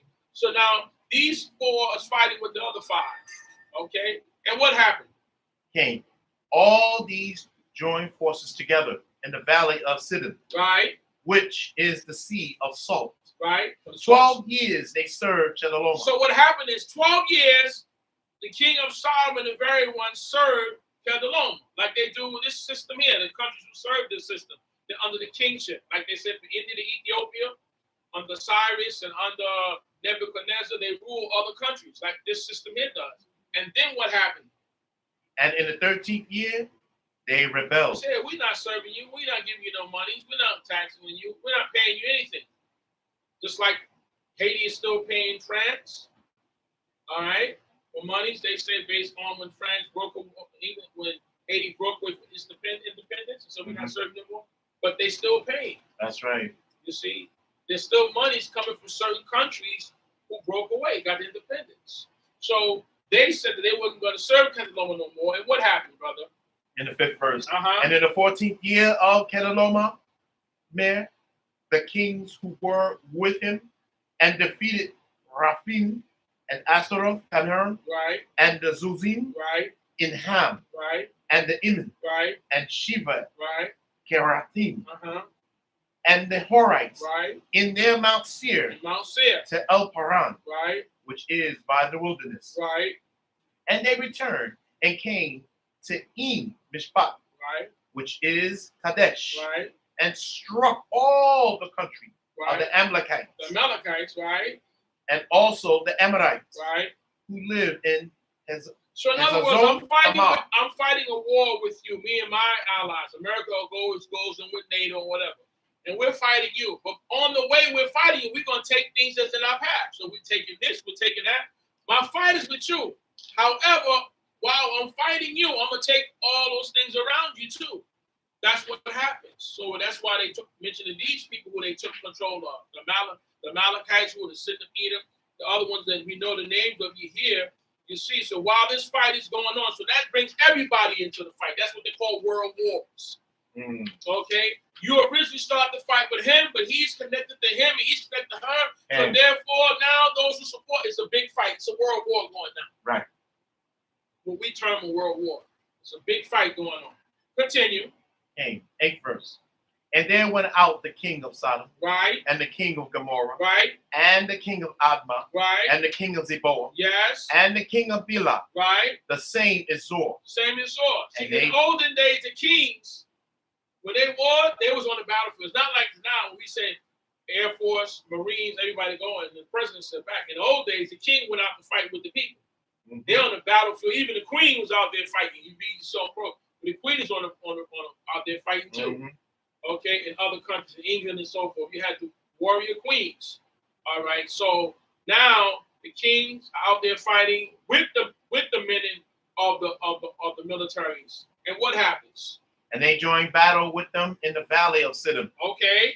And with Chedorlaomer, the king of Elam, right, and with Tidal, king of nations, right, and Amraphel, king of Shinar, right, and Ar, king of Elasar, right, 4 kings with 5. right, And the valley of Siddim right, was full of slime pits. right, And the kings of Sodom and Gomorrah fled, right, and fell there. So now, king of Sodom and Gomorrah, where Lot was located, they had to get out of the battle. It was too heated. And they ran. And they got caught up in the slime pit. So they were losing, in other words, from other kings. They were serving Chedorlaomer, but then they stopped serving. And others who were around them stopped serving Chedorlaomer, but that's what led to the war. And all the affiliates. So you had this world war going on at the time, at this region. And now they started to run. And what happened? Came.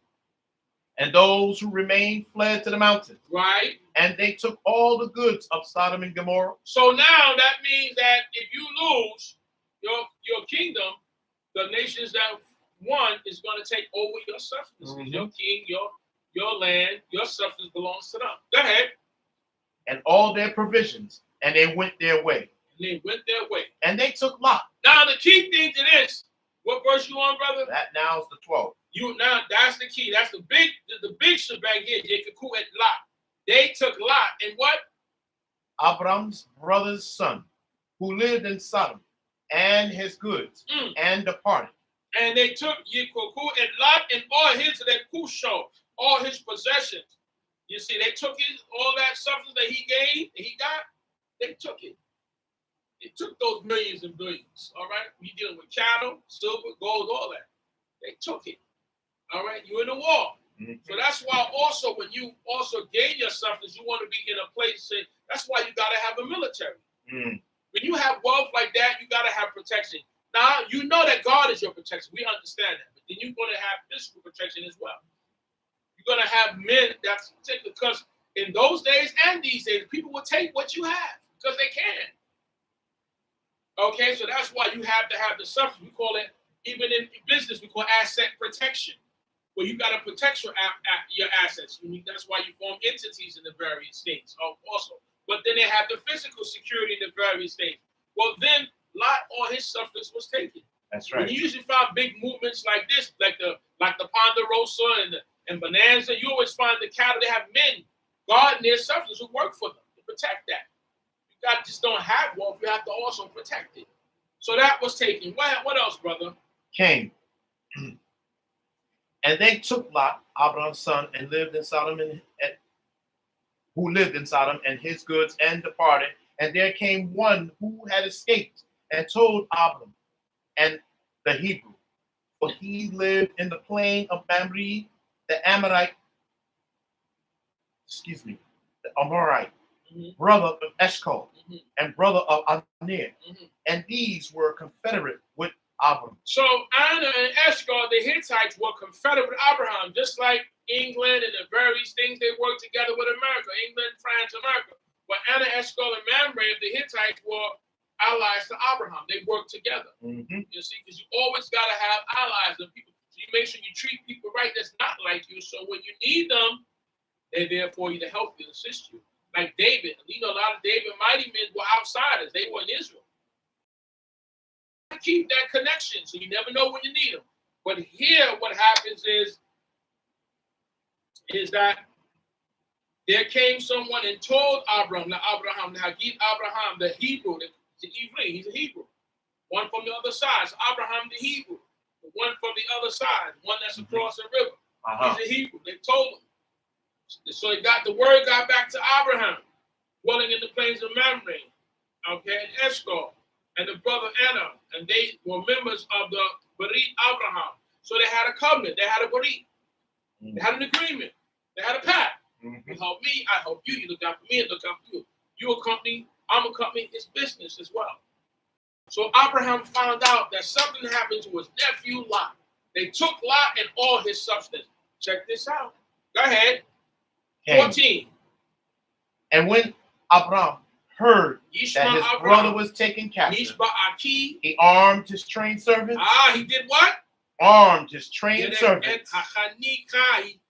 His trained servants. These are the ones that were trained. Okay? He armed his, he heard. This is a God-fearing man. But he knows the way of the world. He armed his trained men. Sometimes we say there's a time for everything inside the Ecclesiastes. Right? But now is the time. And you have God with him. So he armed his trained men. Go ahead. Born in his own house. Born in his house. 318. How many? 318. He armed 318.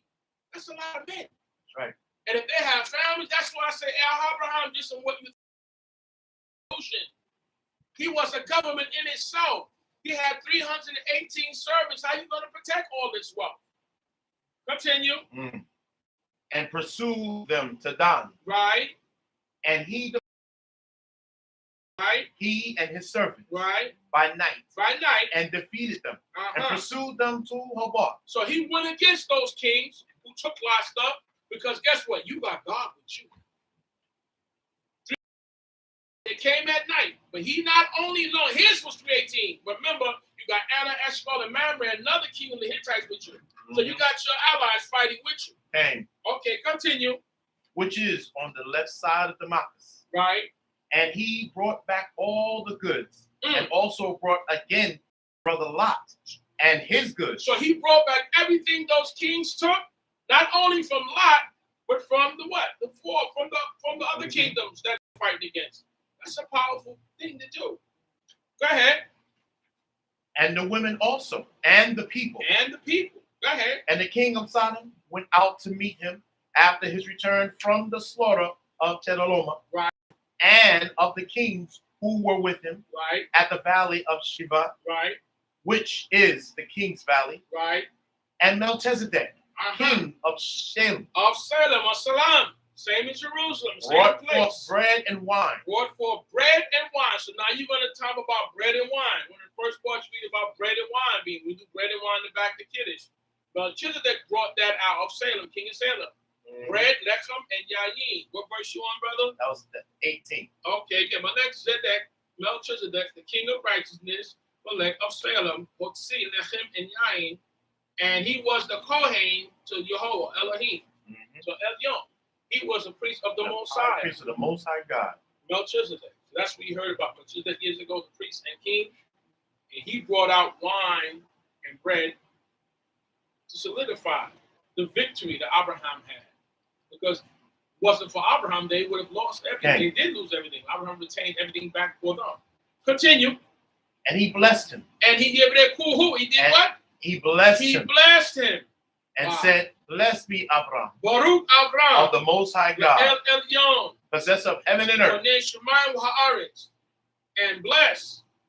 And blessed be Elohim, the Most High, Baruch El who Elyon. has delivered your enemies into your hand. And he gave them a tenth of all. And he gave them a tenth of all. You understand? He acknowledged that God had sent Abraham. Abraham delivered everything back to the people and to him, and even gave him a tenth, a tithe. So that's always been in the earth about the tithe. And Melchizedek was a priest of the Most High at that time. Okay, continue. And the king of Sodom said to Abram, give me the persons and take the goods for yourself. You can take the stuff, just give me the people. Go ahead. And Abram said to the king of Sodom, I have lifted up my hand to Jehovah. I lift up my hand to the Creator, the Most High God, the Most High, The possessor of heaven and earth. And Yon Koneh Washamayim. He's the possessor of heaven and earth. Go ahead. that I will not take from a thread to a sandal strap. I'm not going to take from a shorter and the na'al to a shoe, nothing. And that I will not take anything that is yours. And Kakniko Asher Lach. Go ahead. Lest you should say, I have made Abram rich. So you'll say, Ani ha'ed sa esharti et Abraham. You're going to say and talk that you made Abraham. He's already rich. Like, you can't do nothing for me. So I'm not going to take from you, and then you're going to put out there, you made Abraham rich. When I got all your substance back for you, I told God I'm not going to take anything. Okay, because he's already wealthy. What more could he give him? And technically, everything will belong to Abraham. Abraham got it back for him. But Abraham is dealing on a different frequency. So no, what is yours is yours. But however, continue. Okay. Save only that which the young men have eaten. So Rak Asher Aklo Arim, the young men that's eaten. And the share of the men who went with me. Anir, Eshcol, and Mamre.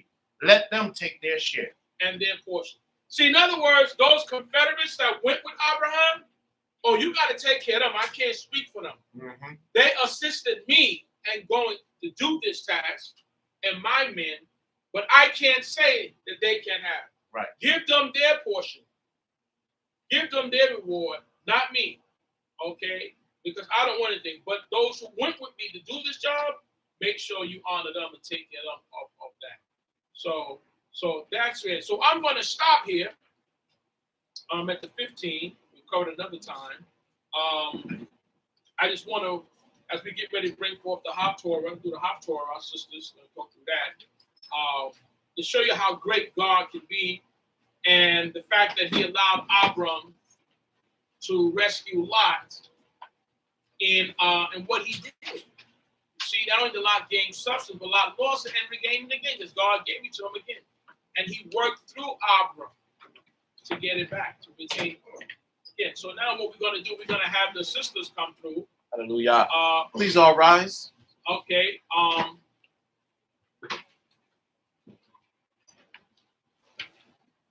Baruch atah Adonai Eloheinu melech haolam asher naten lanu Torah emet v'chaye olam natan b'tochenu. Baruch atah Yehovah noten haTorah. Amen. Amen.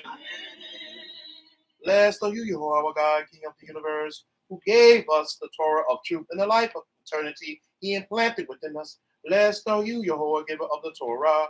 Amen. Hallelujah. Please be seated for the moment. He was going to sing a song before we go into the hot Torah. Amen. Hallelujah. Hallelujah. Torah Yehovah. Torah Yehovah. Toda Yehovah. Torah Yehovah. Toda Yehovah. Torah Yehovah. Toda Torah Yehovah. Toda Yehovah. Torah Yehovah. Toda Yehovah.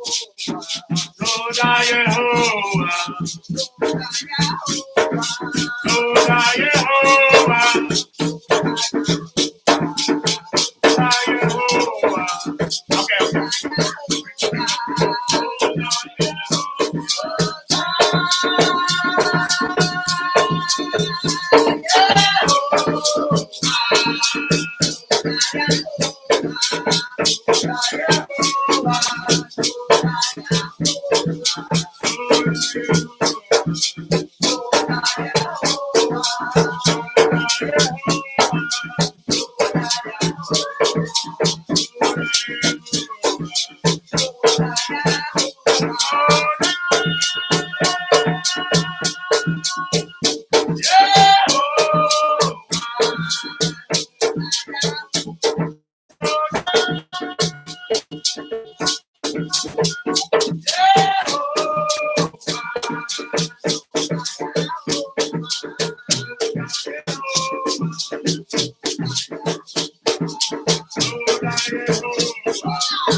Hallelujah.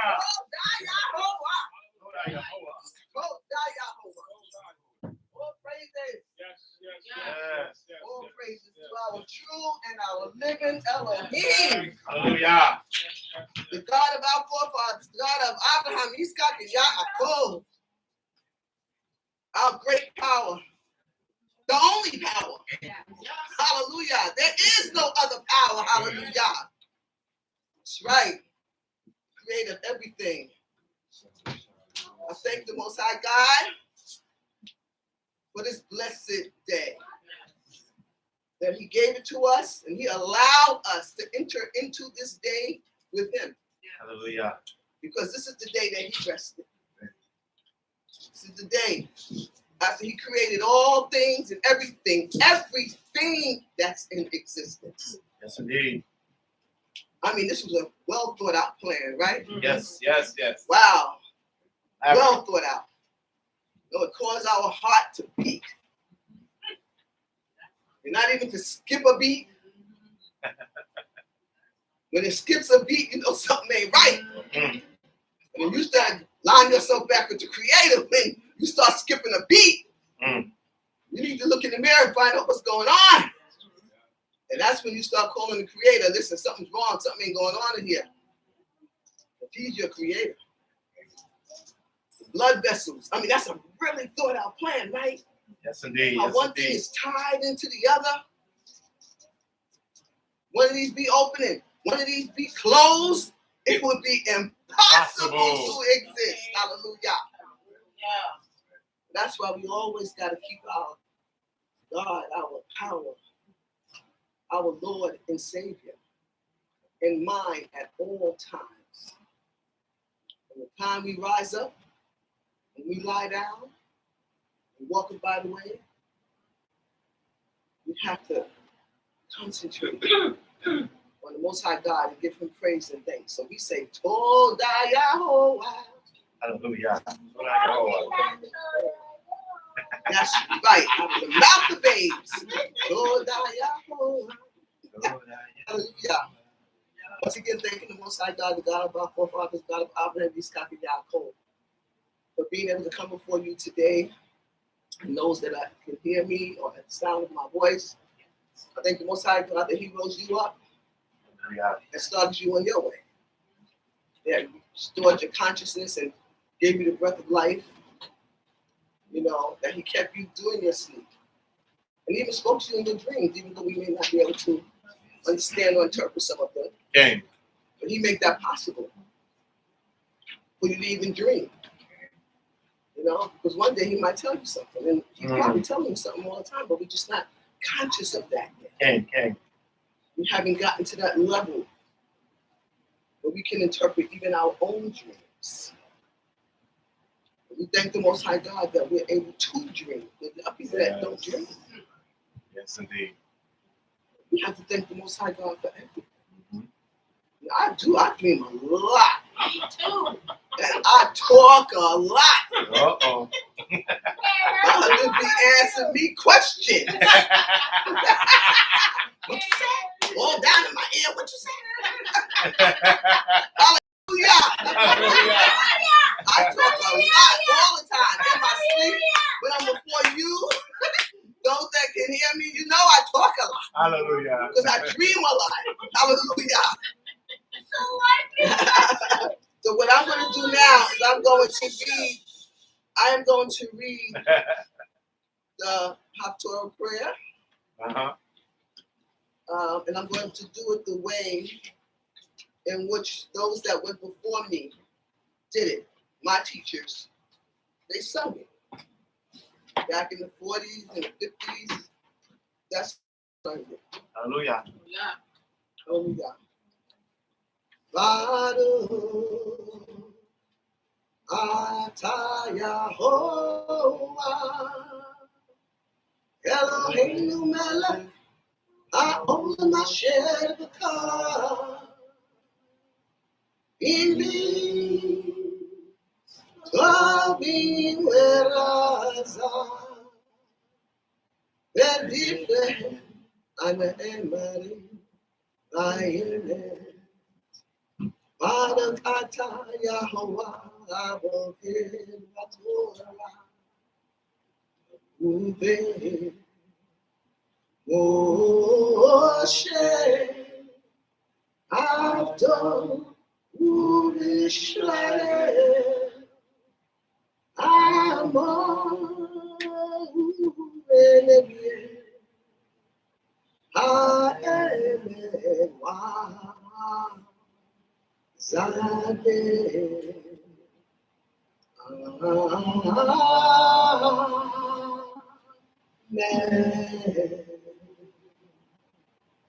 Blessed are you, Jehovah, our God, King of the universe, who has chosen good prophets and was pleased with their words that they uttered with truth.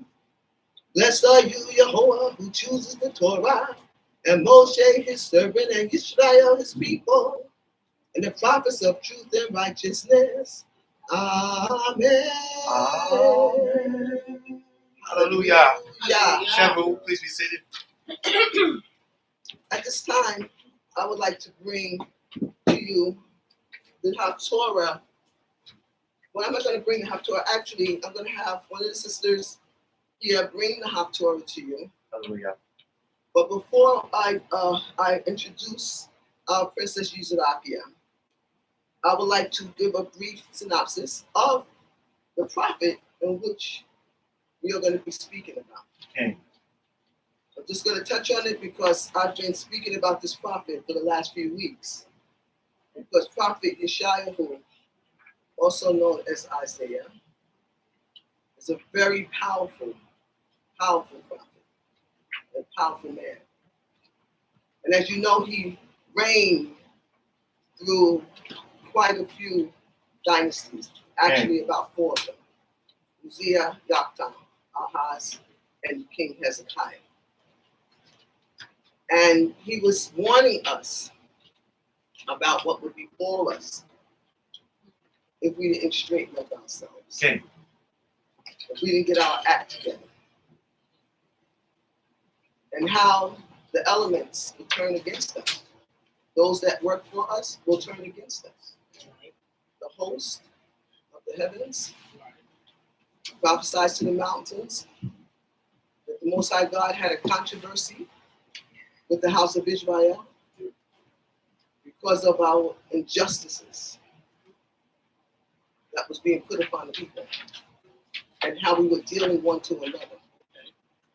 As I said before, it's not even about what the nation done to us, what we were doing to each other. Right. And the land couldn't hold that down no more. It had to spit us out. You had to be dispossessed. So, Prophet Shayahu had to come through and warn us. So what I would like to do is just give you a little bit about him so we can know who's talking to us and who did the Most High choose and why he chose this particular individual to be his Nabi. Yeshayahu, the son of Amos, while still a youth, beheld a vision of Jehovah seated on a high and exalted throne, and heard the chorus of the seraphim saying, Holy, holy, holy is the Lord of hosts. Kwadosh, kwadosh, kwadosh, hazebaot. Thus was he called to prophecy. Yeshayahu warned King Ahaz against an alliance with Assyria. And you can find that up in Isaiah 7th chapter. Right. Once he inscribed his warning against Assyria in large letters, the soil speeded, the prey hastened, and Hezekiah, King Hezekiah, the son of Ahaz, did not resemble his sinful father, because his father was the one that passed his child unto the fire. Uh-huh. And you can read about that up in the Kings. If I could be corrected, 2 Kings, about 16, 17 chapters, somewhere around there, about King Ahaz's reign. Okay. And that he was told up on the upper, couldn't do it. He was told what would befall him. In Isaiah 7 chapter, he told him not to be faint-hearted because his brothers were going up against him. But he didn't listen. He went in the opposite direction of what he was prophesied. I'm talking about King Ahaz. It says he did not resemble his sinful father, King Hezekiah. He rooted out idolatry and followed the teachings of Yeshua, of that prophet, who spoke to his father. Sometimes our fathers and our parents may not go that way, but our son may come up, their son may come up and have a whole different take on things. So that's why we teach our children. And we keep our children about men and women of righteousness. Because it may fall, certain things may fall on them. And then when it comes time for them to come up, they'll remember those things that they heard.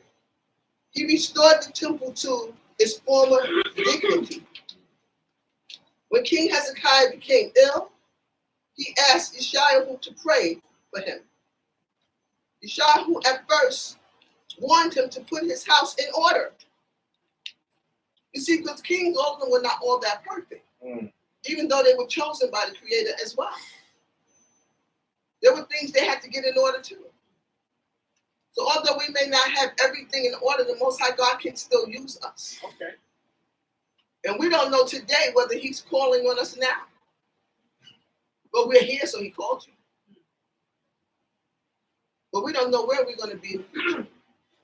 Some of us in our 40s, in our 50s, he may use us in our 70s. Like he did our forefathers. He called them out at an older age. So don't think that we can't be used. As it was said earlier, we're never too old to learn. Right. And we're never too old to be used by the Creator. Hallelujah. Hallelujah. When Hezekiah became ill, he asked Yeshua to pray for him. Yeshua at first warned him to put his house in order. And then as Hezekiah tearfully prayed to Jehovah, Yeshua ordered soft figs to be applied to the ulcer, and the king was healed.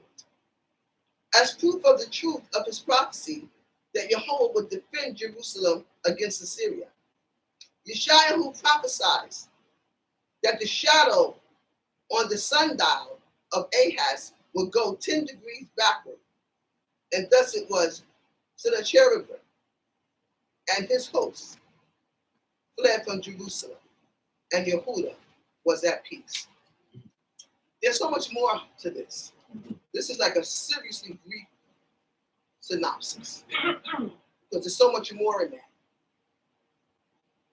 But I say to you that when you get time, go read Isaiah 7th chapter.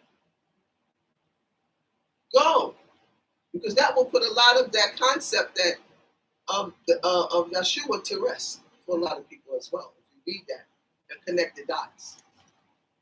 And then go into the 2nd chapter of the Kings. And go into the 16th and 17th, 18th chapter, which speaks about the reign of King Ahaz. And then the reign of his son, King Hezekiah. You know, you got to connect these things. The Most High God said, this time you're going to seek him, you're going to find him, you're going to search for him. Okay. Because see, this diaspora now is not unlike any diaspora we have ever been in. It's not the same. When there was a pillar, you know, a fire, you know, when those things was happening. This time, you're going to look for him yourself. And you're going to piece the dots together. You have to move around this Torah in order to find the truth. Mm-hmm. So you'll find a lot of things in Isaiah 11th chapter, Isaiah 7th chapter, that speaks to who he was speaking about. and what actually took place. So go forth and do that. At this time, I would like to call up our Princess Yuzelakia, who is going to bring us the Torah, Yeshaya. Hallelujah. Hallelujah.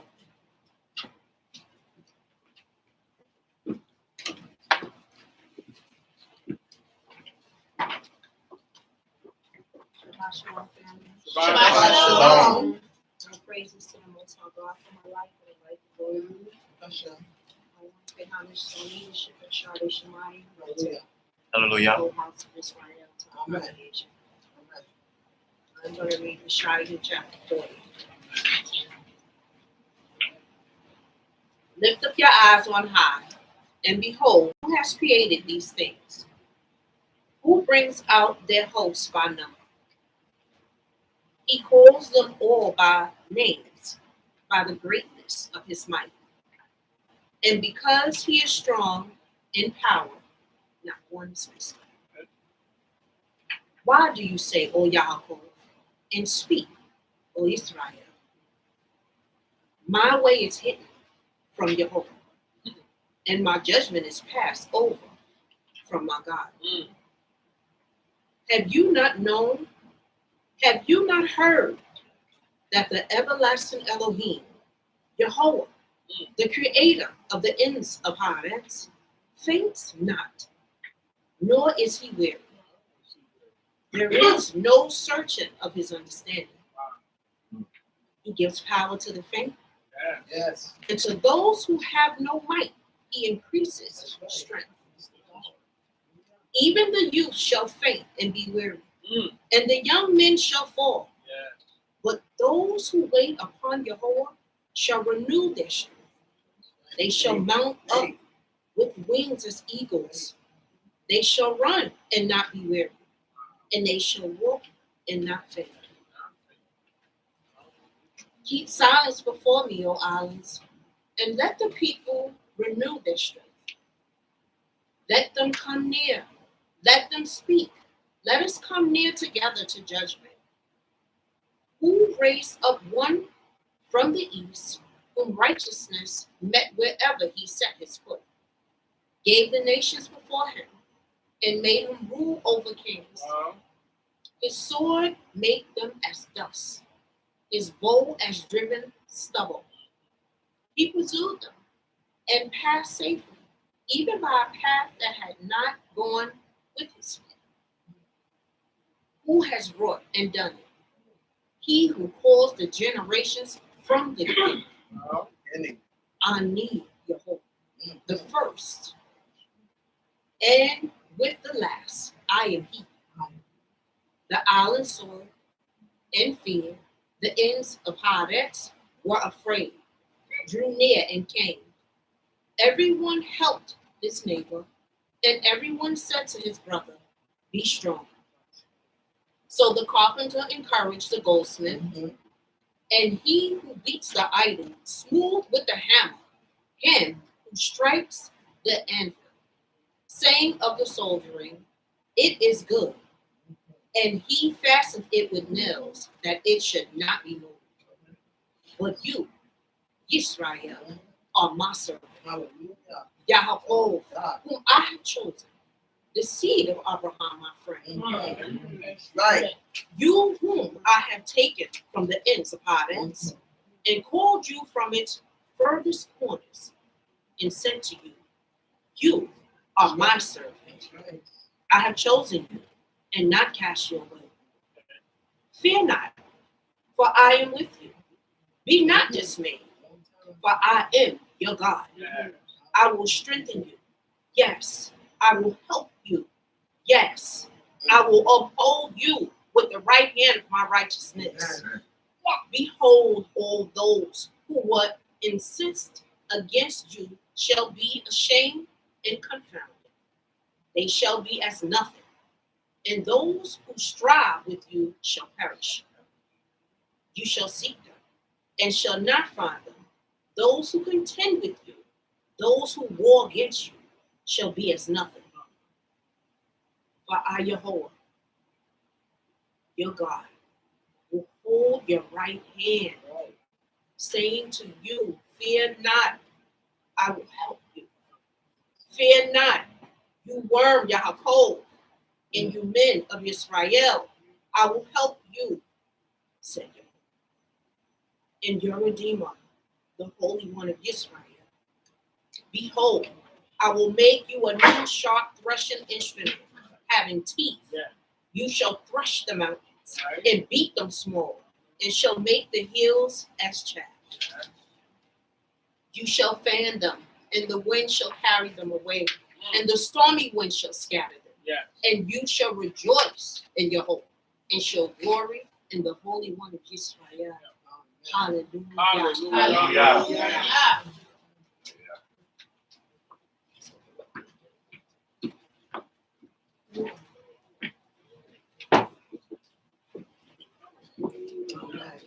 Amen. Hallelujah. Hallelujah.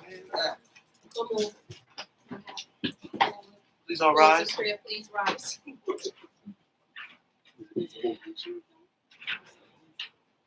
Baruch atah Yehovah, Eloheinu melech haolam, Zor kal haolamim, Zadik bekal, Hadorot ha'el, Hane amir, Ha'omer, We'asa amdiber, Kayom shekal, Devara emet wazadek.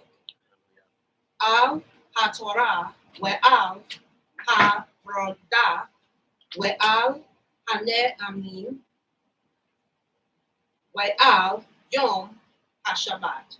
Hazeh shenetata lanu Yehovah Eloheinu ledusha ve'lemenuka lekavod letikvaret al hakal Yehovah Eloheinu Enaknu Modim Lech Berekim Otak Yitbarak Shi Meka Bet Kal Ki Tamid Elo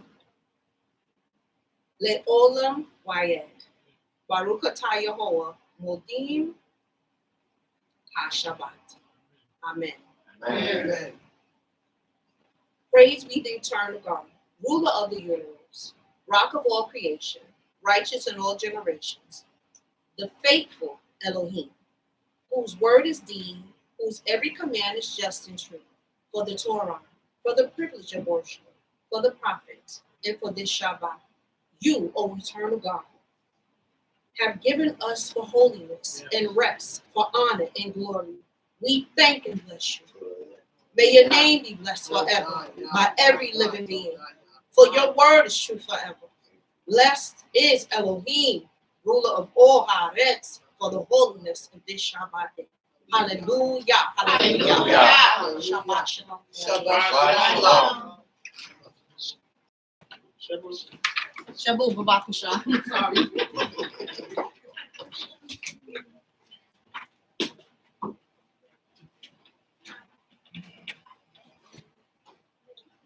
Thank you for I say for his rich lake, for his Pokemon wisdom, and our princess Venus Rita for her of Torah expounding information, well put, and of course her songs. Amen. Hallelujah. God and Princess Sharakia for her reading of the Torah. All of your words and your songs, we got your songs, and it's out there. All places. Yeah. Yes, indeed. Yes, indeed. So Sarah, your presence, thank you. Thank you for our family here, sister, and I thank you. Your presence, everywhere presence makes a difference. And that comes from power. We thank you. As we begin to go into our prayer for our sick, we're about to do at this time. We actually pray that you hear our words as we go forward.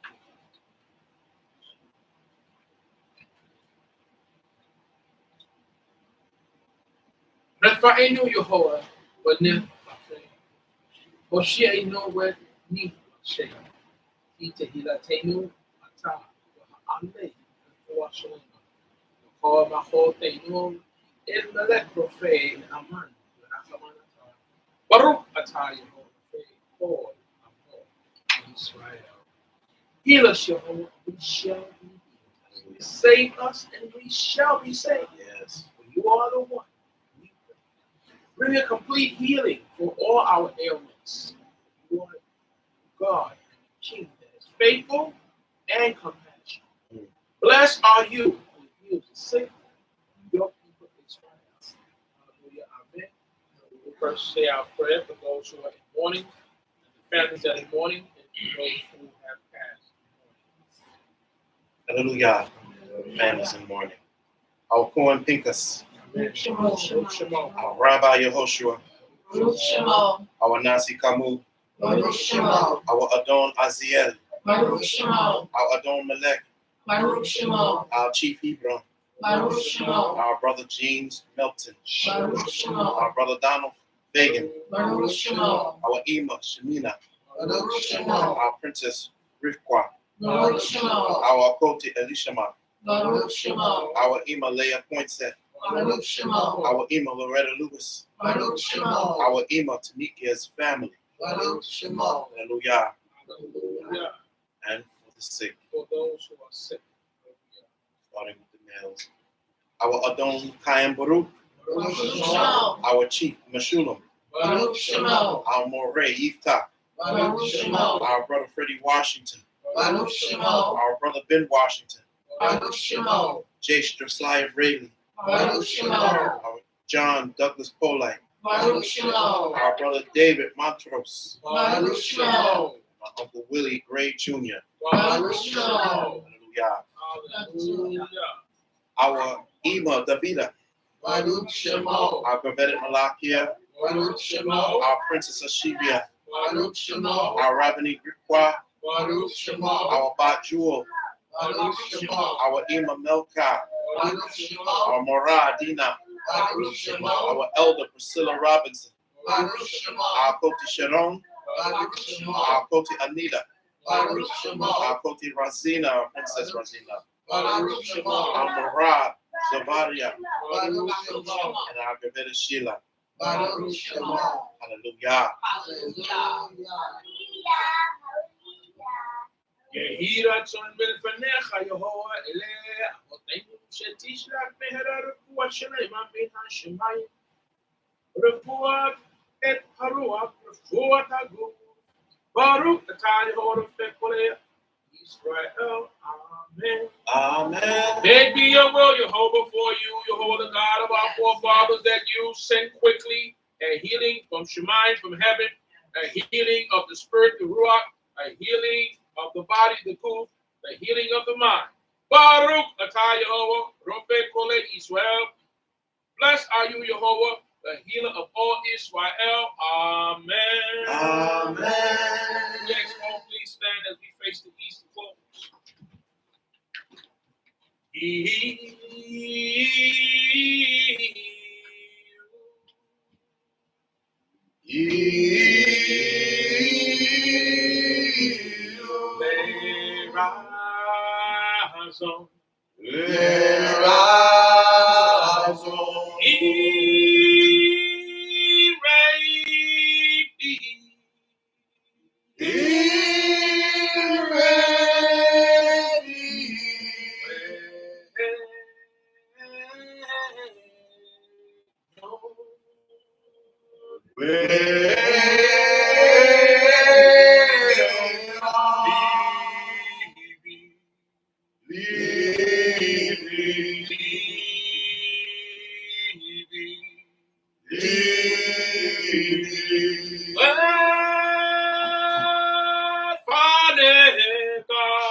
Yeah.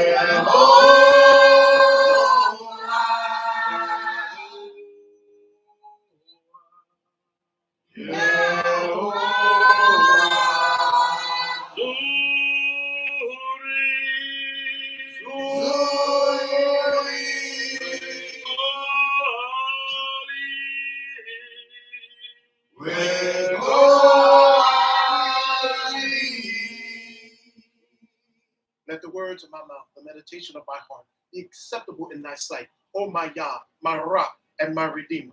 Shema Yisrael, Yehovah Eloheinu, Yehovah Echad, Baruch Shem Kevod, Malkuto Lo'onu Wa'ed. Hear, O Israel, the Lord our God is one. Blessed be his glorious kingdom forever and ever. Miten Kavo, We pay homage Elohe Abraham, to the God of Abraham, Elohe Yitzchak, to the God of Isaac, Elohe Yaakov. to the God of Jacob. Hallelujah. Hallelujah. Hallelujah.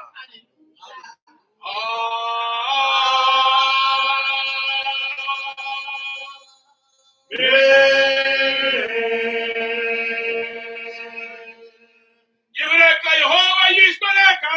Hey, Razor. Yehovah Lecha, we do Lecha. Hey, Razor. Yisrael, Yehovah Lecha, we asim Lecha. Shalom. Hey, Razor.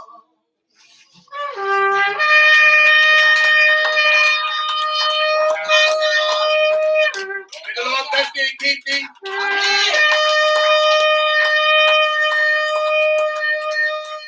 the Lord make his face to shine upon thee, be gracious unto thee. May the Lord lift up his countenance unto thee and give thee shalom, peace. Hallelujah. Hallelujah. Hallelujah.